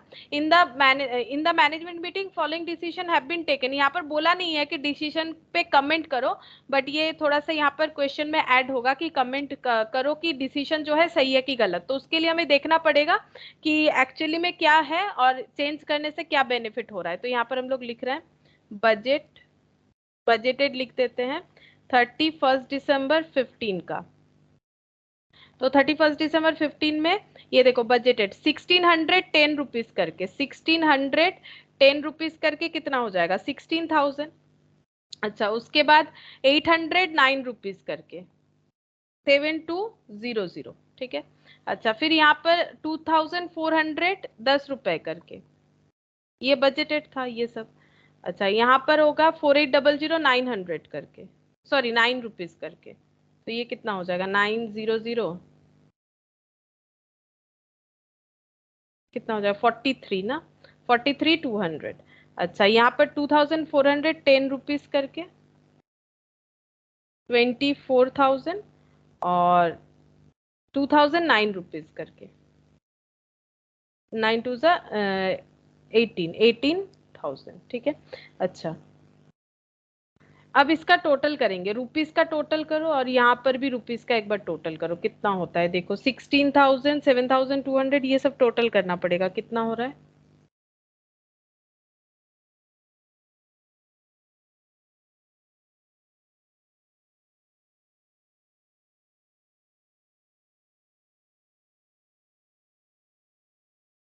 ये हो रहा है 1,32,400, ठीक है। अच्छा, और ये वाला हो रहा है, मोबाइल पे करके देख रहे, कैलकुलेटर नहीं है मेरे पास अभी। 34,320, 42,240, 29040, 17,280, टोटल 1,50,720, ठीक है। ये प्रीवियस बजट के हिसाब से हो रहा है। अगर हम लोग प्राइस को चेंज करते हैं और क्वांटिटी ऐसे सच में बढ़ जाता है तो हमारा 1,50,720 का सेल हो सकता है, ठीक है। और ये बजटेड था, इसके बेसिस पे हम लोगों ने इसको बनाया। अच्छा, अब देख लेते हैं यहाँ पर prepare sales budget for 6 months, ठीक है। बस वही बोला था, तो मैंने वो बजट वाला भी बना दिया कि उन्होंने जो मतलब सोचा था अगर उससे ज्यादा बढ़ रहा है तो इस तरह से सेल पहले लास्ट 6 मंथ्स का बजट के हिसाब से 1,30,000 to 400 होगा, लेकिन सेल प्राइस बढ़ रहा है और एक प्रोडक्ट का प्राइस बढ़ रहा है, दूसरे का घट रहा है, तो ये होगा। तो अगर ऐसा होता है तो बेनिफिट है, अगर ऐसा एग्जीक्यूशन सच में होगा तो बेनिफिट तो है ही। 1,50,720 का सेल दिखेगा 6 मंथ्स का। ये वाला हम लोगों ने कर लिया था ना, क्वेश्चन नंबर 8, क्वेश्चन नंबर 8 कर लिया था। क्वेश्चन नंबर 9, ये भी शायद इसमें किया था कि नहीं मुझे याद नहीं आ रहा है, लेकिन एक क्वेश्चन हम लोगों ने इसका भी किया था। 10%, ये 23 पॉइंट कुछ एक कैपिटल का ये आया था, रेट आया था, ये क्वेश्चन भी किया हुआ है। ठीक है, ये वाला क्वेश्चन भी किया हुआ है। 23.195% आंसर आया था कैपिटल रिटर्न का, अगर याद आ रहा है तो। मार्जिनल कॉस्टिंग में शायद ये वाला क्वेश्चन था, मुझे जितना याद आ रहा है। एक बार तुम लोग देख सकते हो, सेम वही वाला क्वेश्चन है, यहाँ पर भी है। अच्छा, ये वाला देखो, इलास्ट्रेशन 10, यहाँ पर क्या बोला है, a glass manufacturing company requires you to calculate the present budget. अच्छा, मुझे एक चीज तो कंफर्म कर दो, ये वाला मार्जिनल कॉस्टिंग में था, मैंने करवाया था, मैंने ये सही बोला ना, इलास्ट्रेशन 8 हो गया था तो लास्ट क्लास में, या फिर नहीं हुआ था? हो गया था तो ये हो गया था। 1,24,000 হয়ে গেছে হ্যাঁ হ্যাঁ, এটা হয়ে গেছিল, ঠিক, এটা হয়ে গেছিল। अच्छा, इलास्ट्रेशन 10 नहीं हुआ है, ये मुझे याद है। देखो, एक glass manufacturing company requires you to calculate and present the budget for the next year from the following information. Sales देखो, इनके ये ग्लास का बिजनेस करते हैं, ग्लास मैन्युफैक्चरिंग कंपनी है, दो तरह का ग्लास मैन्युफैक्चर करता है, टफ एंड और बेंट टफ एंड ग्लास। ठीक है, तो इनका सेल जो है 2 टाइप्स ऑफ ग्लास में 3 lakh 5 lakh. Direct material 60% of sale, material का कॉस्ट होता है 60% ऑफ सेल्स, मतलब ये जो है टोटल 8 लाख का सेल होगा। अच्छा, direct wages 20 worker eight the rate of 150 per month बोला है, ठीक है, और 20 वर्कर है। और यहाँ पर बोल रहा है कि फैक्ट्री ओवरहेड में direct indirect labour works manager 500 per month, indirect labour में वर्क्स मैनेजर को 500 पर मंथ, फोरमैन को 400 पर मंथ, ये सब इनडायरेक्ट लेबर है। ठीक है, तो इनका खर्चा बताया गया है सारा, देखो मंथली बेसिस पे दिख रहा है हम लोगों को डेटा, तो अभी 500 पर month, 400 per month. Stores and spares 2.5% on sales, depreciation on machine 12,000, light power 5,600, repairs maintenance 8,000, other sundries 10% on direct wages, direct wages पे 10%। तो डायरेक्ट वेजेस पहले निकालना पड़ेगा, 20 workers at the rate of 150 per month के हिसाब से। Administration selling distribution 14,000 एक ही per year दे रखा है। ठीक है, अब हम लोग देखते हैं कि क्वेश्चन में हमें कैसे सॉल्व करना है, ईयरली करना है कि मंथली करना है। Budget for the next year, अच्छा ईयर का बजट बनाने बोला है, तो हम लोगों के लिए बेटर होगा कि हम लोग इसे ईयर में कन्वर्ट करेंगे। ठीक है, ईयरली ही सारा डेटा निकालना चाहिए, क्योंकि एक साल का बजट बनाने बोला है, ना कि एक महीने का, 1 मंथ का नहीं, 1 ईयर का बनाने बोला है, तो सारा कैलकुलेशन हमें ईयर में दिखाना चाहिए। Glass manufacturing company requires you to calculate and present the budget for the next year, तो ये ईयरली सेल है, तो जो मंथली डेटा है उसको कन्वर्ट कर देंगे ईयर में। तो ये 3 लाख 5 लाख ईयरली सेल है, क्योंकि ऊपर तो बोल ही दिया है कि ईयर का डेटा दिया हुआ है, डेटा दिया हुआ है, बस इसको स्टेटमेंट में हमें बजट में दिखाना पड़ेगा। तो इलास्ट्रेशन 10,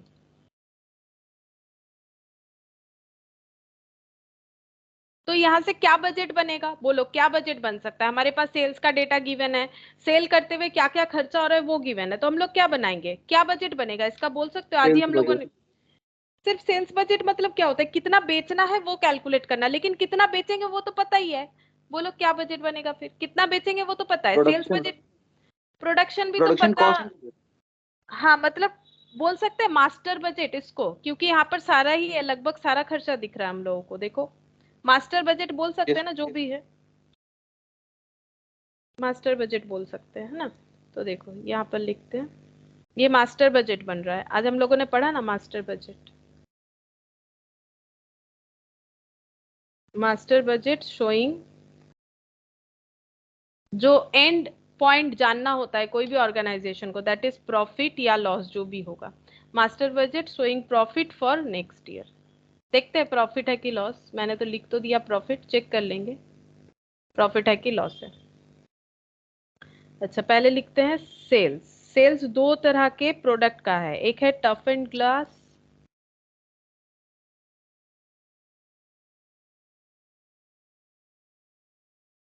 अच्छा ये कितना था, 3 लाख, दो कॉलम बना लेते हैं। और एक है bent tough and glass, 5 lakh, तो टोटल हो गया 8 लाख, 8 लाख का सेल हो गया।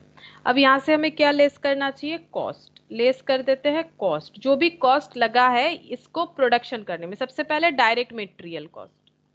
तो डायरेक्ट मटेरियल ये कितना होगा, ये बताया गया है कि 60% ऑफ सेल्स होना चाहिए, 60% ऑफ सेल्स। अब सेल्स कितना है 8 लाख, तो 8 लाख लिख देते हैं। 8 लाख का 60% कितना हो जाएगा, 4 लाख 80,000।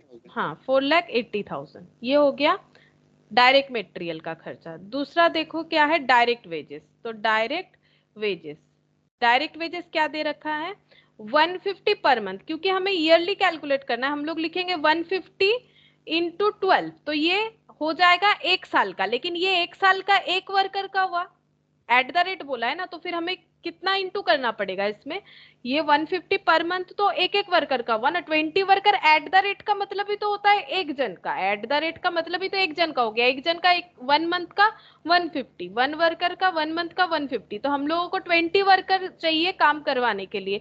तो 150 इंटू 12 फॉर 1 वर्कर, तो 20 वर्कर कैसे निकालेंगे, 20 वर्कर का ज्यादा पेमेंट इंटू होगा ना, 20 कर देंगे, तो इंटू 20 कर देंगे। तो 20 इंटू 50, 36,000। 36,000, yes ma'am. 36,000। अच्छा, फिर फैक्ट्री ओवरहेड आ रहा है। अच्छा, अब इसमें हम लोग लेस कर दिए ये, तो ये फैक्ट्री ओवरहेड वगैरह आ जाएगा इसके बाद।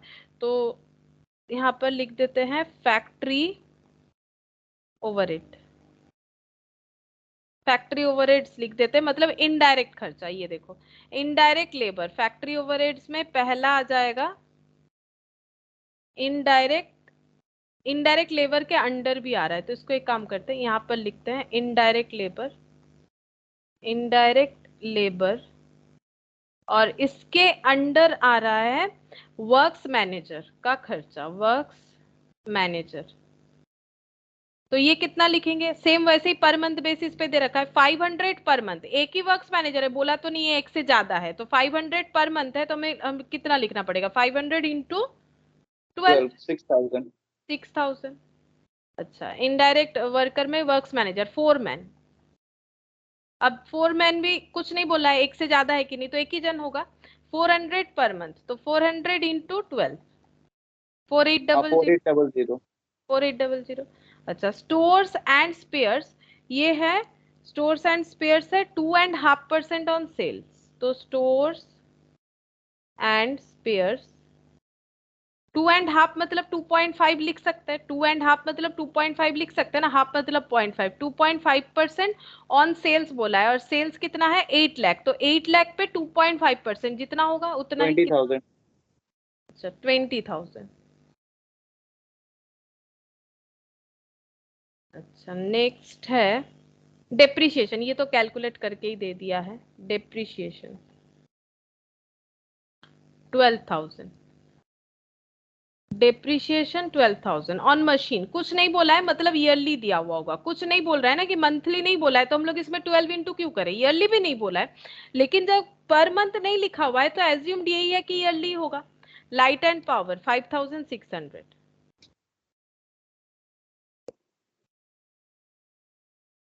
5,600। अच्छा, फिर उसके बाद है रिपेयर्स मेंटेनेंस 8,000,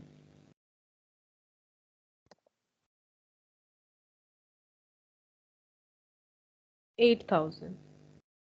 अच्छा, रिपेयर्स मेंटेनेंस के बाद other sundries 10% on direct wages, other sundries 10% on direct wages. अब डायरेक्ट वेजेस देखो कितना है, डायरेक्ट वेजेस है 36,000, तो 36,000 का 10% हो जाएगा, तो 3600, ये हो गया other sundries.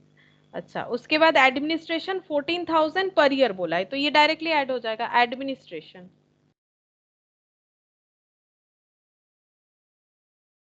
Administration and selling, selling distribution expense 14,000। अच्छा, तो इसका टोटल कर लेते हैं, ये टोटल करो पूरा खर्चा, फिर सेल्स के नीचे लिख के माइनस कर देंगे, कितना होगा 4,80,000 और 36,000, ये कितना हो गया 5,16,000, 5,16,000, और ये सब ऐड करना पड़ेगा, कितना हो जाएगा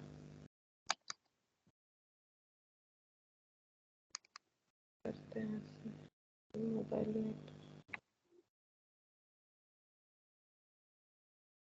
5,78,000। एक सेकंड देखते हैं। 5,78,000।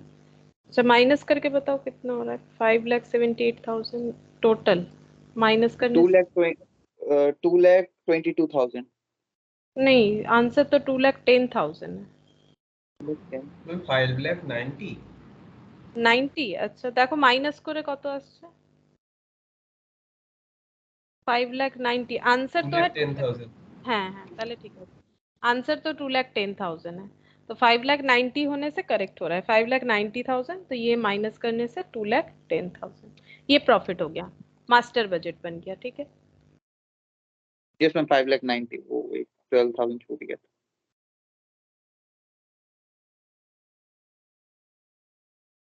अच्छा नेक्स्ट देखो question number 11। 3 article XYZ are produced in a factory. They pass through 2 cost center A and B। दो cost center A and B से वो पास मतलब कॉस्ट सेंटर मतलब X Y और Z को प्रोड्यूस करने के लिए दो अलग अलग कॉस्ट सेंटर चूज किया गया है। ठीक है। A और B दो जगह पे ये बनेगा। तो from the data furnishes compile a statement for budgeted machine utilisation. आज हम लोगों ने जब लास्ट में देखो फंक्शनल बजट पढ़ा तो वहां पर मैंने एक फंक्शन बजट लिखा है मशीन यूटिलाइजेशन। देखो यहाँ पर जो लास्ट बजट हम लोगों ने लिखा ना वहां पर मैंने नहीं हाँ यहाँ पर ये देखो यहाँ पर ये रहा मशीन यूटिलाइजेशन बजट। अभी हम लोग इस पे क्वेश्चन कर रहे हैं कि मशीन यूटिलाइजेशन बजट कैसा होता है, मतलब हमें कितने मशीन का जरूरत है। ठीक है। तो यहाँ पर बोल रहा है from the data furnished compile a statement for budgeted machine utilisation in both the centre. दोनों सेंटर में कितने मशीन्स का जरूरत होता है। Sales budget for the year दे रखा है। सेल्स बजट ये देखो प्रोडक्ट है 3 XYZ। एनुअल बजटेड सेल्स दे रखा है 4,800 2,400 2,400। Opening stock of finished product units में दे रखा है।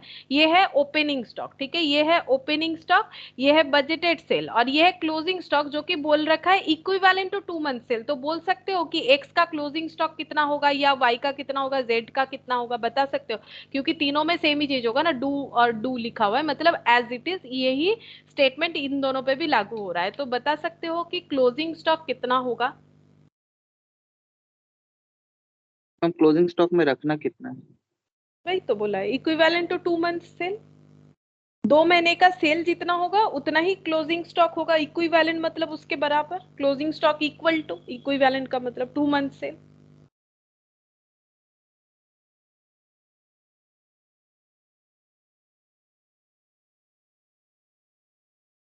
ये जो डेटा है फर्स्ट में 8 से 100 फर्स्ट में 800 एक्स वाले में 800 सही हुआ है 800। और 400 मैम वाई वाले में। हाँ और इसमें भी 400 ही होगा, सेम डेटा ही तो है। ये यहाँ हाँ ये कितना 800 ना 800 400 400। इक्विवेलेंट टू 2 मंथ सेल बोला। ये एनुअल बजट है। ठीक है। तो एनुअल बजट मतलब डिवाइडेड बाय 12 करने से पर मंथ का सेल पता चल जाएगा। पर मंथ का सेल कितना हो गया, यहाँ पर हो गया 400। पर मंथ का सेल नेक्स्ट वाले में हो जाएगा 200 और इसमें भी 200 होगा। सेम डेटा है ना डिवाइडेड बाय 12 करने से। अब बोला है कि क्लोजिंग स्टॉक 2 महीने का सेल जितना होता है उतना क्लोजिंग स्टॉक में रखना है। तो 400 का डबल 800, 200 का डबल 400, फिर 200 का डबल 400। तो ये क्लोजिंग स्टॉक होना चाहिए। ठीक है। अच्छा सेल्स बजट तो दे दिया है। अब देखो क्या बोल रहा है machine hours per unit of product, मतलब एक यूनिट प्रोडक्ट बनाने में मशीन का कितना टाइम लग जाता है। तो यहाँ पर देखो ए और बी दो कॉस्ट सेंटर है, दोनों में प्रोडक्ट को प्रिपेयर करना पड़ता है। कॉस्ट सेंटर ए और बी दोनों का ही जरूरत होता है। तो एक्स के लिए 30 और 70 टाइम लग रहा है। ठीक है। मशीन आवर्स 30 आवर्स जो है मशीन ए में ए कॉस्ट सेंटर में, इसका मतलब है ए कॉस्ट सेंटर में 30 आवर्स मशीन चलता है एक्स बनाने के लिए और बी में 70 आवर्स चलता है एक्स बनाने के लिए। प्रोडक्ट वाई बनाने के लिए कॉस्ट सेंटर ए में मशीन 200 आवर्स और यहाँ पर 100, यहाँ पर 30 और यहाँ पर 20 टोटल नंबर ऑफ मशीन्स। और ये दोनों कॉस्ट सेंटर में कितने कितने मशीन्स लगे हुए हैं ये देखो 284 और 250 6 number of machines total 540 540 machines लगा हुआ है। Total working hours during the year पूरे 1 ईयर में एस्टिमेटेड 2500 आवर्स पर मशीन जो है काम होता है। ठीक है, मतलब पूरे एक साल में एक मशीन 2500 घंटा काम करता है। एक साल में एक मशीन 2500 घंटा काम करता है, ये दे रखा है एस्टिमेट। ठीक है, अब हमें कैलकुलेट करके देना क्या है इनको एक बार देख लेते हैं। हाँ, मशीन यूटिलाइजेशन बजट बनाने के लिए बोला था हम लोग को। ठीक है, मशीन यूटिलाइजेशन बजट प्रिपेयर करके देने के लिए बोला है। तो मशीन यूटिलाइजेशन बजट कैलकुलेट करने के लिए हमारा सीक्वेंस क्या होना चाहिए? मशीन यूटिलाइजेशन बजट का मतलब होता है कि हम लोग कितना सारा मशीन का यूटिलाइजेशन कर रहे हैं। ठीक है, कितना मशीन जरूरत है अलग अलग प्रोडक्ट के लिए। देखो यहाँ पर टोटल मशीन बता दिया है कि एक कॉस्ट सेंटर में 284 मशीन है, बट हमारे पास ये डेटा तो नहीं है कि 284 मशीन में से प्रोडक्ट एक्स वाई और जेड के लिए कितने कितने मशीन इन्वॉल्व होते हैं, और कॉस्ट सेंटर बी में एक्स वाई जेड के लिए कितने कितने मशीन जो है इन्वॉल्व होते हैं during the time of production.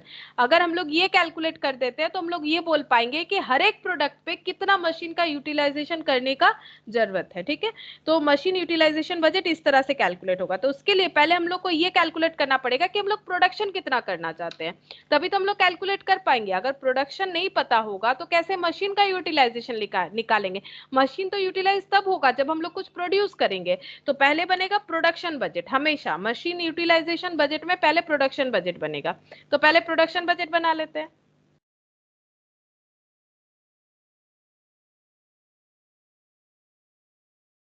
Production budget, तो प्रोडक्शन बजट 3 प्रोडक्ट का बनेगा, प्रोडक्ट एक्स, प्रोडक्ट वाई और प्रोडक्ट जेड। और प्रोडक्शन बजट कैसे बनता है? हम लोग सबसे पहले प्रोडक्शन कितना करना है उसके लिए ये पता करें।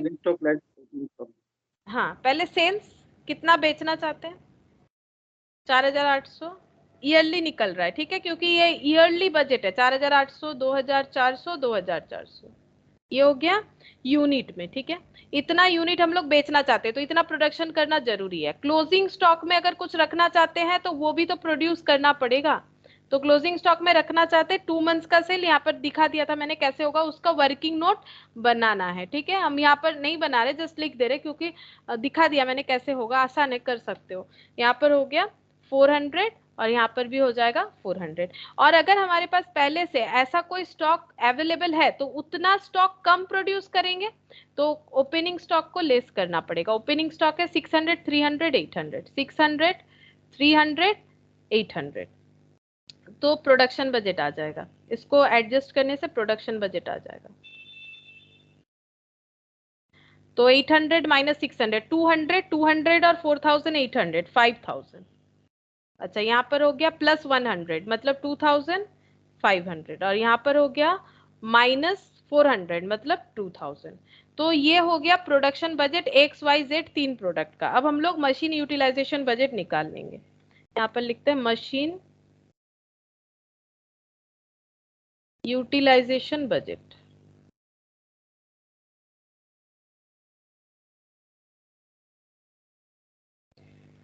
अच्छा, मशीन कहाँ पर रहता है? 2 कॉस्ट सेंटर में, ए और बी में। हम लोगों को कैलकुलेट करना है कि इंडिविजुअली एक्स वाई जेड का मशीन का यूटिलाइजेशन क्या है, कॉस्ट सेंटर ए में और कॉस्ट सेंटर बी में। ठीक है, तो प्रोडक्शन जितना करेंगे उसी हिसाब से मशीन यूटिलाइजेशन होगा। तो पहले लिखेंगे प्रोडक्शन, प्रोडक्शन ब्रैकेट में लिखेंगे यूनिट, कितना यूनिट प्रोडक्शन हो रहा है। तो यहाँ पर 5000 ए प्रोड्यूस हो रहा है, 2500 बी और 2000 सी।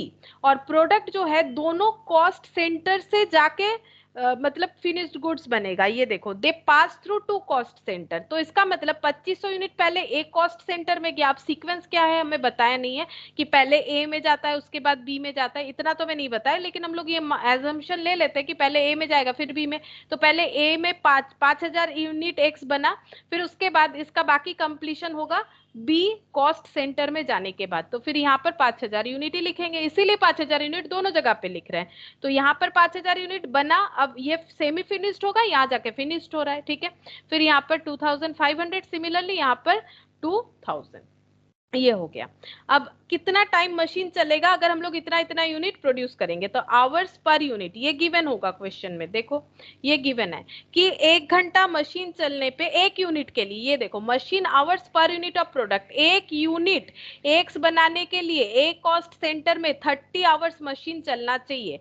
तो 1 यूनिट के लिए अगर 30 आवर्स, तो यहाँ पर लिख देते हैं आवर्स पर यूनिट 30, फिर 200 y के लिए 200, इस तरह से रीड करेंगे ना। a के लिए a बराबर रीड करना है 30, 200 और 30।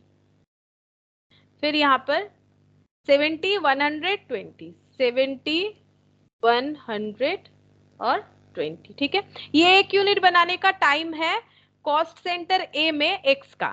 तो टोटल कितना मशीन आवर्स रिक्वायर्ड होगा अगर हम लोग 5000 यूनिट बना रहे हैं, तो यहाँ पर लिखेंगे टोटल 1.5 लाख। मशीन, हाँ 1.5 लाख टोटल मशीन आवर्स, 1,50,000। ये आवर्स में आ गया आंसर, इतना टाइम लगेगा। फिर ये मल्टीप्लाई करेंगे तो ये 50 हो जाएगा, 25 इंटू 2, और ये 0, 5 5 लाख। लाख, 5 लाख, और ये हो गया 6, और यहाँ पर 4 जीरो, मतलब 6 लाख। 60,000।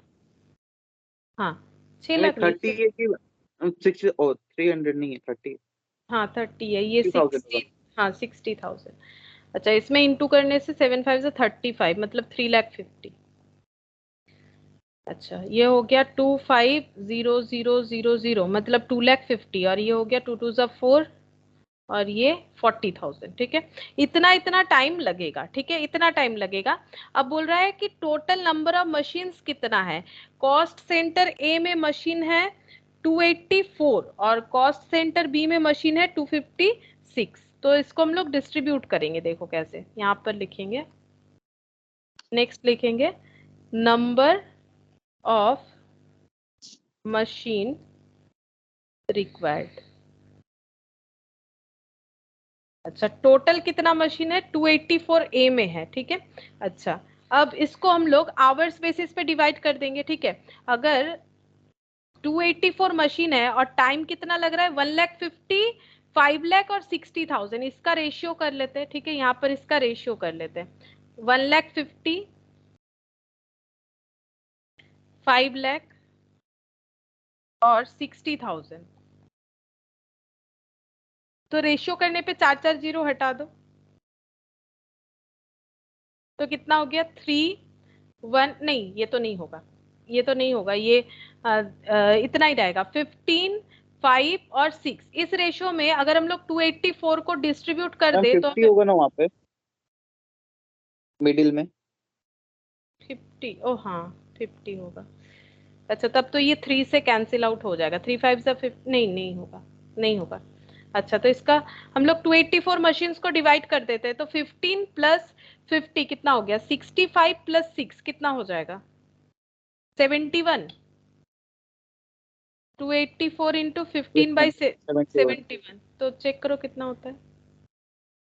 ये 4 से कैंसिल आउट हो जाएगा, ये 60 हो जाएगा। 60 हो जाएगा मैम।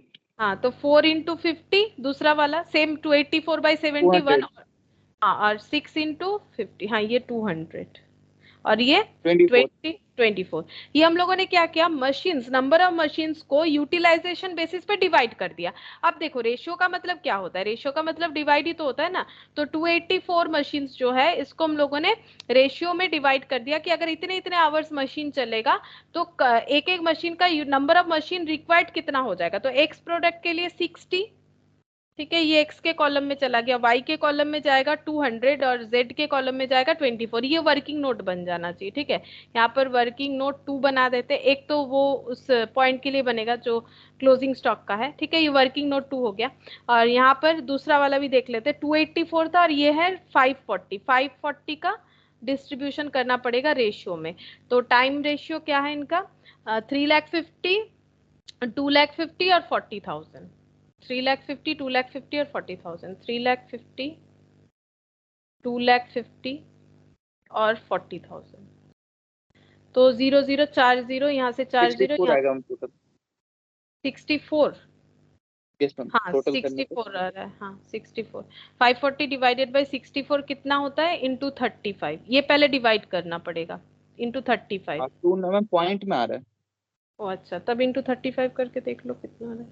पॉइंट में मतलब इंटू 35 करने के बाद पॉइंट में आ रहा है 295.31 ऐसे आ रहा है मैम। उसका 540 सही है, एक बार देखिएगा। 540, हाँ ओ 256 हो गया। 256 हाँ वो तो टोटल लिख लिया मैंने, सॉरी सॉरी। मैम 4 आएगा इंटू 35। फर्स्ट वाले में मैम आएगा 140। अच्छा 256, ये 140, अच्छा सेकंड वाला 100 100, और 16। ये 4 से मल्टीप्लाई होगा, ये 16, यस मैम, मतलब ये 140 100 और 16, अच्छा तो इसका टोटल मतलब 156 4 आ रहा 256। है। ये यस मैम 4 आ रहा है। 4 से कैंसिल आउट हो रहा है, तो 140 116, 140 एक्स वाले कॉलम में 100 और 16, और इसका टोटल करने से कितना आएगा, ये सारे मशीन का टोटल करने से 284 आएगा एक बार, और ये वाले मशीन का टोटल करने से 256 आएगा। तो ये हो गया मशीन यूटिलाइजेशन बजट, जो आज हम लोगों ने थियोरिटिकली पढ़ा था। इसका प्रैक्टिकल भी देख लो, इस तरह से होगा कि कितना मशीन यूटिलाइजेशन करना पड़ेगा। तो पहले हमें प्रोडक्शन पता होना चाहिए, कितना प्रोड्यूस करना चाहते हैं, और एक यूनिट प्रोड्यूस करने पे कितना मशीन का टाइम रिक्वायर्ड होता है, उस हिसाब से हम लोग प्रोडक्शन का टाइम को बढ़ा लेंगे कि इतना प्रोडक्शन करेंगे तो कितना टाइम लगेगा, और कितना सारा मशीन है उसको हम लोग टाइम बेसिस पे, रेशियो बेसिस पे डिवाइड कर सकते हैं, तो आंसर आ जाएगा। ये वाला हम लोगों ने किया था, नहीं ये नहीं किया था। चलो ये वाला क्वेश्चन कर लेते हैं। देखो यहाँ पर इलास्ट्रेशन 12 क्या बोल रहा है, देखो यहाँ पर क्वेश्चन कि the monthly budgets for manufacturing overhead of a concern for 2 levels of activity are as follow. 60% और 100% एक्टिविटी लेवल पे दे रखा है कि बजटेड प्रोडक्शन अगर 60% कैपेसिटी यूज करेंगे तो होगा 600, और 100% पे 1000। वेजेस का खर्चा भी दे दिया है 1200 2000, कंज्यूमेबल 900 150, मेंटेनेंस 1100 और 1500, ठीक है। अच्छा फिर यहाँ पर दे रखा है पावर फ्यूल 1600 2000, डेप्रिसिएशन 4000 4000 फिक्स्ड है, इसीलिए एक ही जैसा दे रखा है। अच्छा और ये इंश्योरेंस 1000 1000 टोटल है, ये टोटल है, ठीक है। ये टोटल 9800 और 12000 सारा खर्चा टोटल करने पे you are required to indicate which of the items are fixed, variable and semi variable. पहला क्वेश्चन बोल रहा है कि आइडेंटिफाई करके बताओ कौन सा फिक्स्ड खर्चा है, कौन सा वेरिएबल है, कौन सा सेमी वेरिएबल है।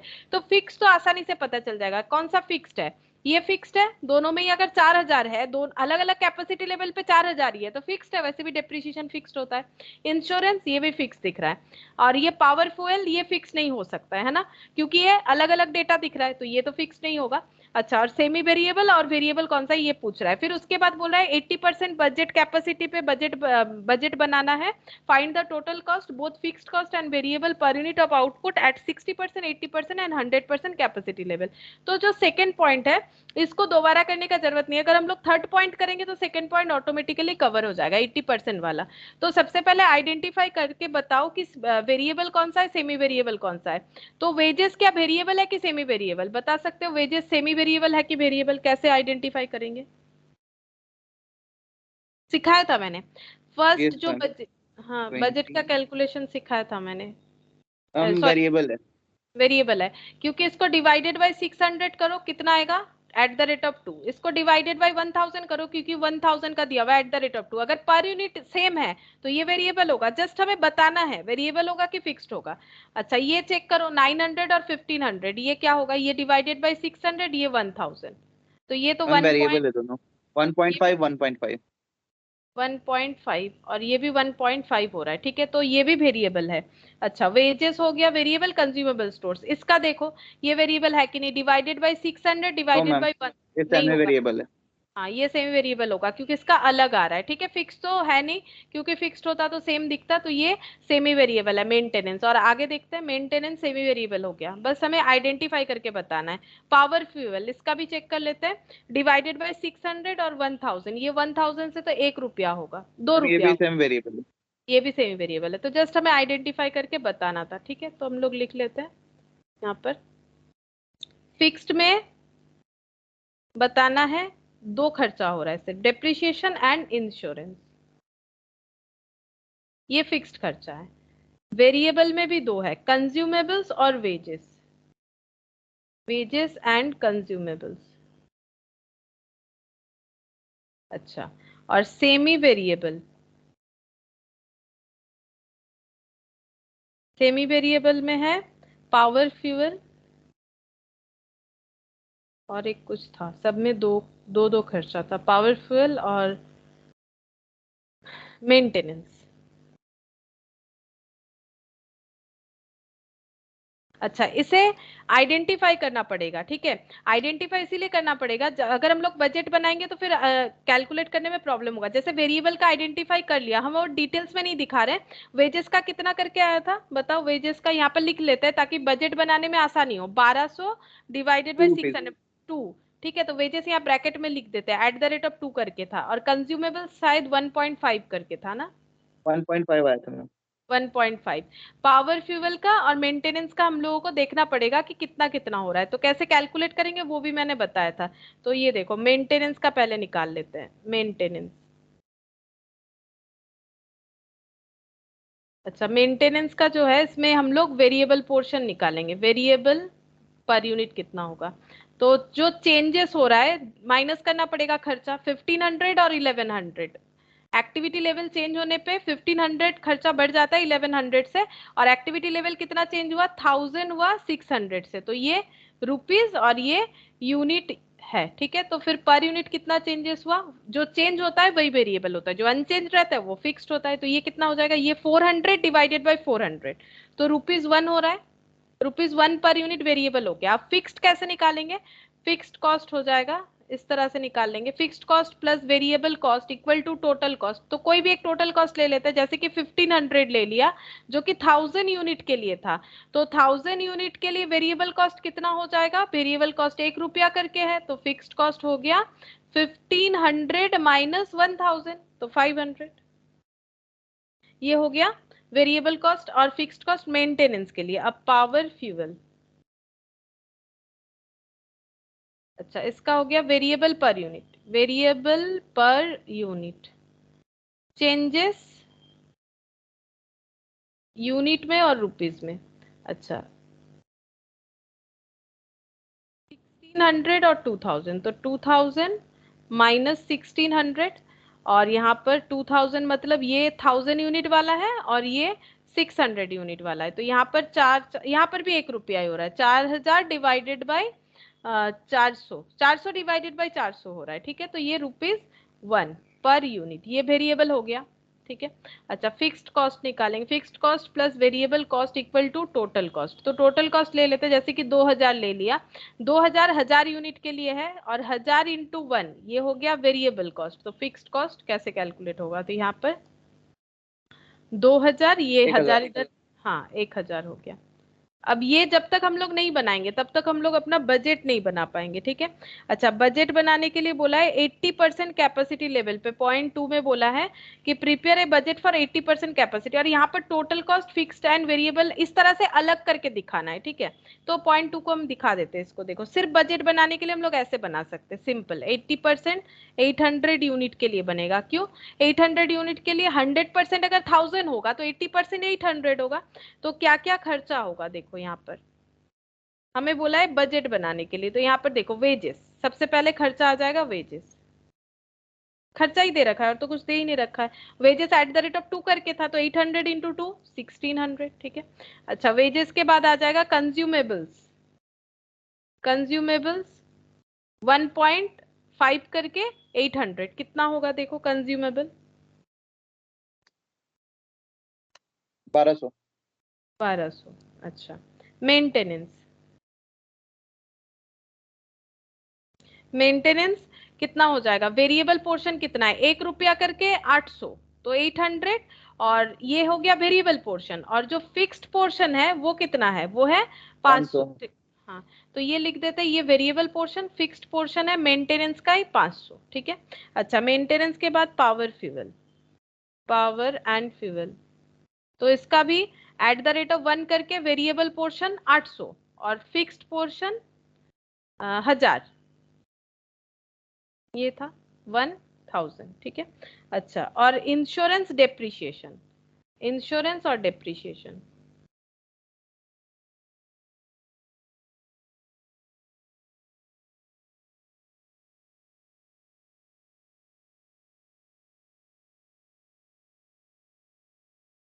इंश्योरेंस टोटल कर लो, इंश्योरेंस आ रहा है 1000, ये तो फिक्स था, और डेप्रिसिएशन था 4000, तो कितना हो रहा है 4000 और 1000, ये हो गया 5000, 5000 और यहाँ पर मैम एक और 6000, एक्सपेंस था शायद। और तो कुछ नहीं था, 1 2 3 4 5 6, 6 ही था शायद, 1 2 3, मैम मेंटेनेंस वो नीचे नहीं सारा ही लिख पावर दिए, नहीं वो टोटल था लास्ट में, वो मेरे को लगा। हाँ वो टोटल था। तो ये हो गया 4000 और 1000, 5000, 6000, 6000, 7000, 8000, 8000 और 800, 800, 1600, हम 10,900 टोटल। हाँ 10,900, 10,900। ये बन गया सिंपल बजट टोटल कॉस्ट का, कि कितना खर्चा होगा। क्यों ये कॉस्ट बजट ही बना, ये प्रोडक्शन कॉस्ट बजट बना, क्योंकि डेटा ही वही था, प्रोडक्शन करने का खर्चा दिया हुआ था, बजटेड प्रोडक्शन दिया हुआ था और प्रोडक्शन कॉस्ट दिया हुआ था। अब बोला है कि टोटल कॉस्ट लिखना है, बोथ फिक्स्ड एंड वेरिएबल, मतलब अलग अलग दिखाना पड़ेगा, एक साथ नहीं दिखा सकते। Per unit of output at 80%, 60%, 100% capacity level, unit भी हमें दिखाना पड़ेगा, ठीक है। तो यहाँ पर लिख देते हैं 60%, यानी 600 यूनिट के लिए बनेगा। अब यहाँ पर टोटल और पर यूनिट दोनों ही बनाने के लिए बोला है, क्वेश्चन में स्पेसिफाई कर दिया है तो बनाना ही पड़ेगा। और यहाँ पर 800 टोटल और पर यूनिट, और लास्ट यहाँ पर 1000, मतलब 100%, तो ये 1000, यहाँ पर भी टोटल और पर यूनिट। अच्छा, सबसे पहले फिक्स्ड कॉस्ट लिख लेते हैं। फिक्स्ड कॉस्ट में आ जाएगा डेप्रिसिएशन, तो फिक्स्ड कॉस्ट डेप्रिसिएशन अभी देखा था हम लोगों ने, जो है 4000, ठीक है, 4000 टोटल में हो जाएगा, पर यूनिट इसका लिखने का जरूरत नहीं है, डेप्रिसिएशन सब जगह पे ही क्या हो जाएगा 4000 हो जाएगा, इसका पर यूनिट नहीं लिख रहा है क्योंकि पर यूनिट तो चेंज होता जाएगा। फिक्स्ड कॉस्ट में पर यूनिट मैंडेटरी नहीं होता है, वो वेरिएबल में होता है। इंश्योरेंस 1000,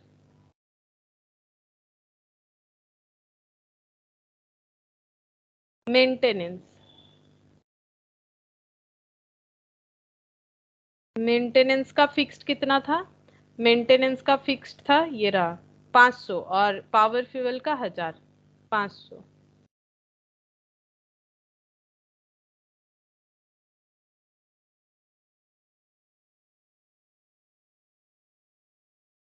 1000, 1000, 1000, तो टोटल बन गया 6500। 6500।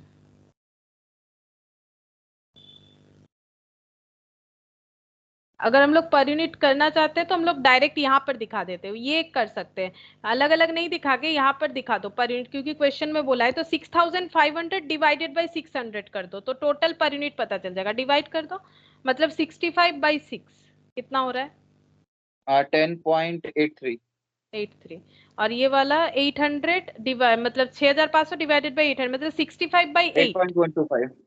8.125, और 65/1000 मतलब 6.5, 6.5। 6.5 हो जाएगा। अच्छा, ये हो गया टोटल फिक्स्ड कॉस्ट, वो भी पर यूनिट के साथ। नेक्स्ट हम लोग वेरिएबल कॉस्ट लिखेंगे यहाँ पर, लेकिन हमें वेरिएबल निकालना पड़ेगा, तो वेरिएबल कॉस्ट में वेजेस पता भी है, इसका रेट @2 करके है, तो यहाँ पर 2 लिख देते हैं, ठीक है। या फिर हम लोग चाहे तो 1200। इसका भी टोटल में ही लिख देंगे। हाँ, कितना हो रहा है 1200, 2 करके, ठीक है। अच्छा, यहाँ पर 1200, भी 1600, 2000। 1200, 600 इंटू 2, ठीक है, फिर 800 इंटू 2, 1600, और 1000 इंटू 2, 2000। अच्छा, वेजेस के बाद कंज्यूमेबल, 1.5 कंज्यूमेबल्स 1.5। हाँ 1.5 इंटू 600, 600, 900, 900, 900, 1.5, 1200, 1500। 900, 1200, 1500। अच्छा, कंज्यूमेबल के बाद मेंटेनेंस, मेंटेनेंस @, 1 करके था जो पर यूनिट वाला था, तो ये 1 करके 600, 800 और 1000, और पावर का भी वही था, पावर का भी 1 रुपया था @1, तो 600, 800 और 1000। अच्छा, और तो कुछ नहीं है। अब इसको हम लोग ऐड कर देते हैं। पर यूनिट का कितना हो जाएगा? 2, 1.5, 1, 1, मतलब 2, 3, 4, 5, 5.5। अब सीधा सा हिसाब है, 5.5 इंटू ये कर लो 600। तो अलग अलग इंटू मतलब प्लस करने का जरूरत नहीं होगा। 5.5 इंटू 600 कितना हो रहा है? टोटल करने पे भी उतना ही आएगा, बाद में चेक करके भी देख सकते हो। 5.5 इंटू 600, 5.5 इंटू 1000 पर यूनिट है ना, तो 1000 से इंटू कर लो ना, 5500 आएगा। ये ऐड करने से भी तो उतना ही आएगा, क्योंकि पर यूनिट तो हमेशा फिक्स्ड होता है। अगर वेरिएबल कॉस्ट 5.5 है, ये सारी जगह पे 5.5 क्यों दिख रहा है? क्योंकि ये वेरिएबल कॉस्ट है। तो एक यूनिट बनाने का 5.5, तो 600 यूनिट बनाने का कितना होगा? उसी बेसिस पे इसका टोटल करने पे भी उतना ही आएगा। तो देखो कितना होता है। ये तो 5500 हो गया। मैम फर्स्ट वाला आ जाएगा 3300 टोटल। हाँ, हाँ 3300। सेकंड वाला 4400। हाँ 4400। बस हो गया। तो हम लोग इतना और मेहनत क्यों लास्ट करें? वाला 55। हाँ 55 ये लिख लिया था, 1000 था तो मल्टीप्लाई करके आ गया था।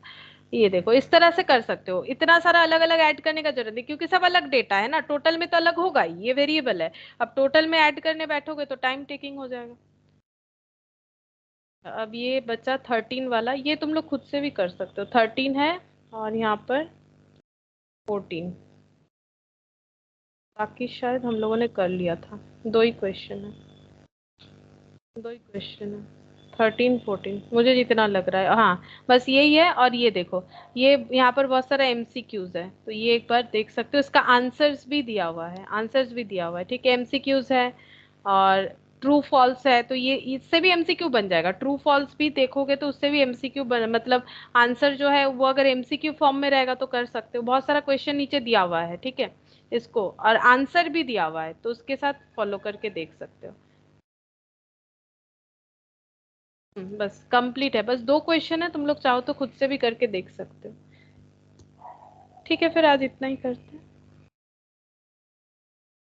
Bye ma'am. हैं। बाय।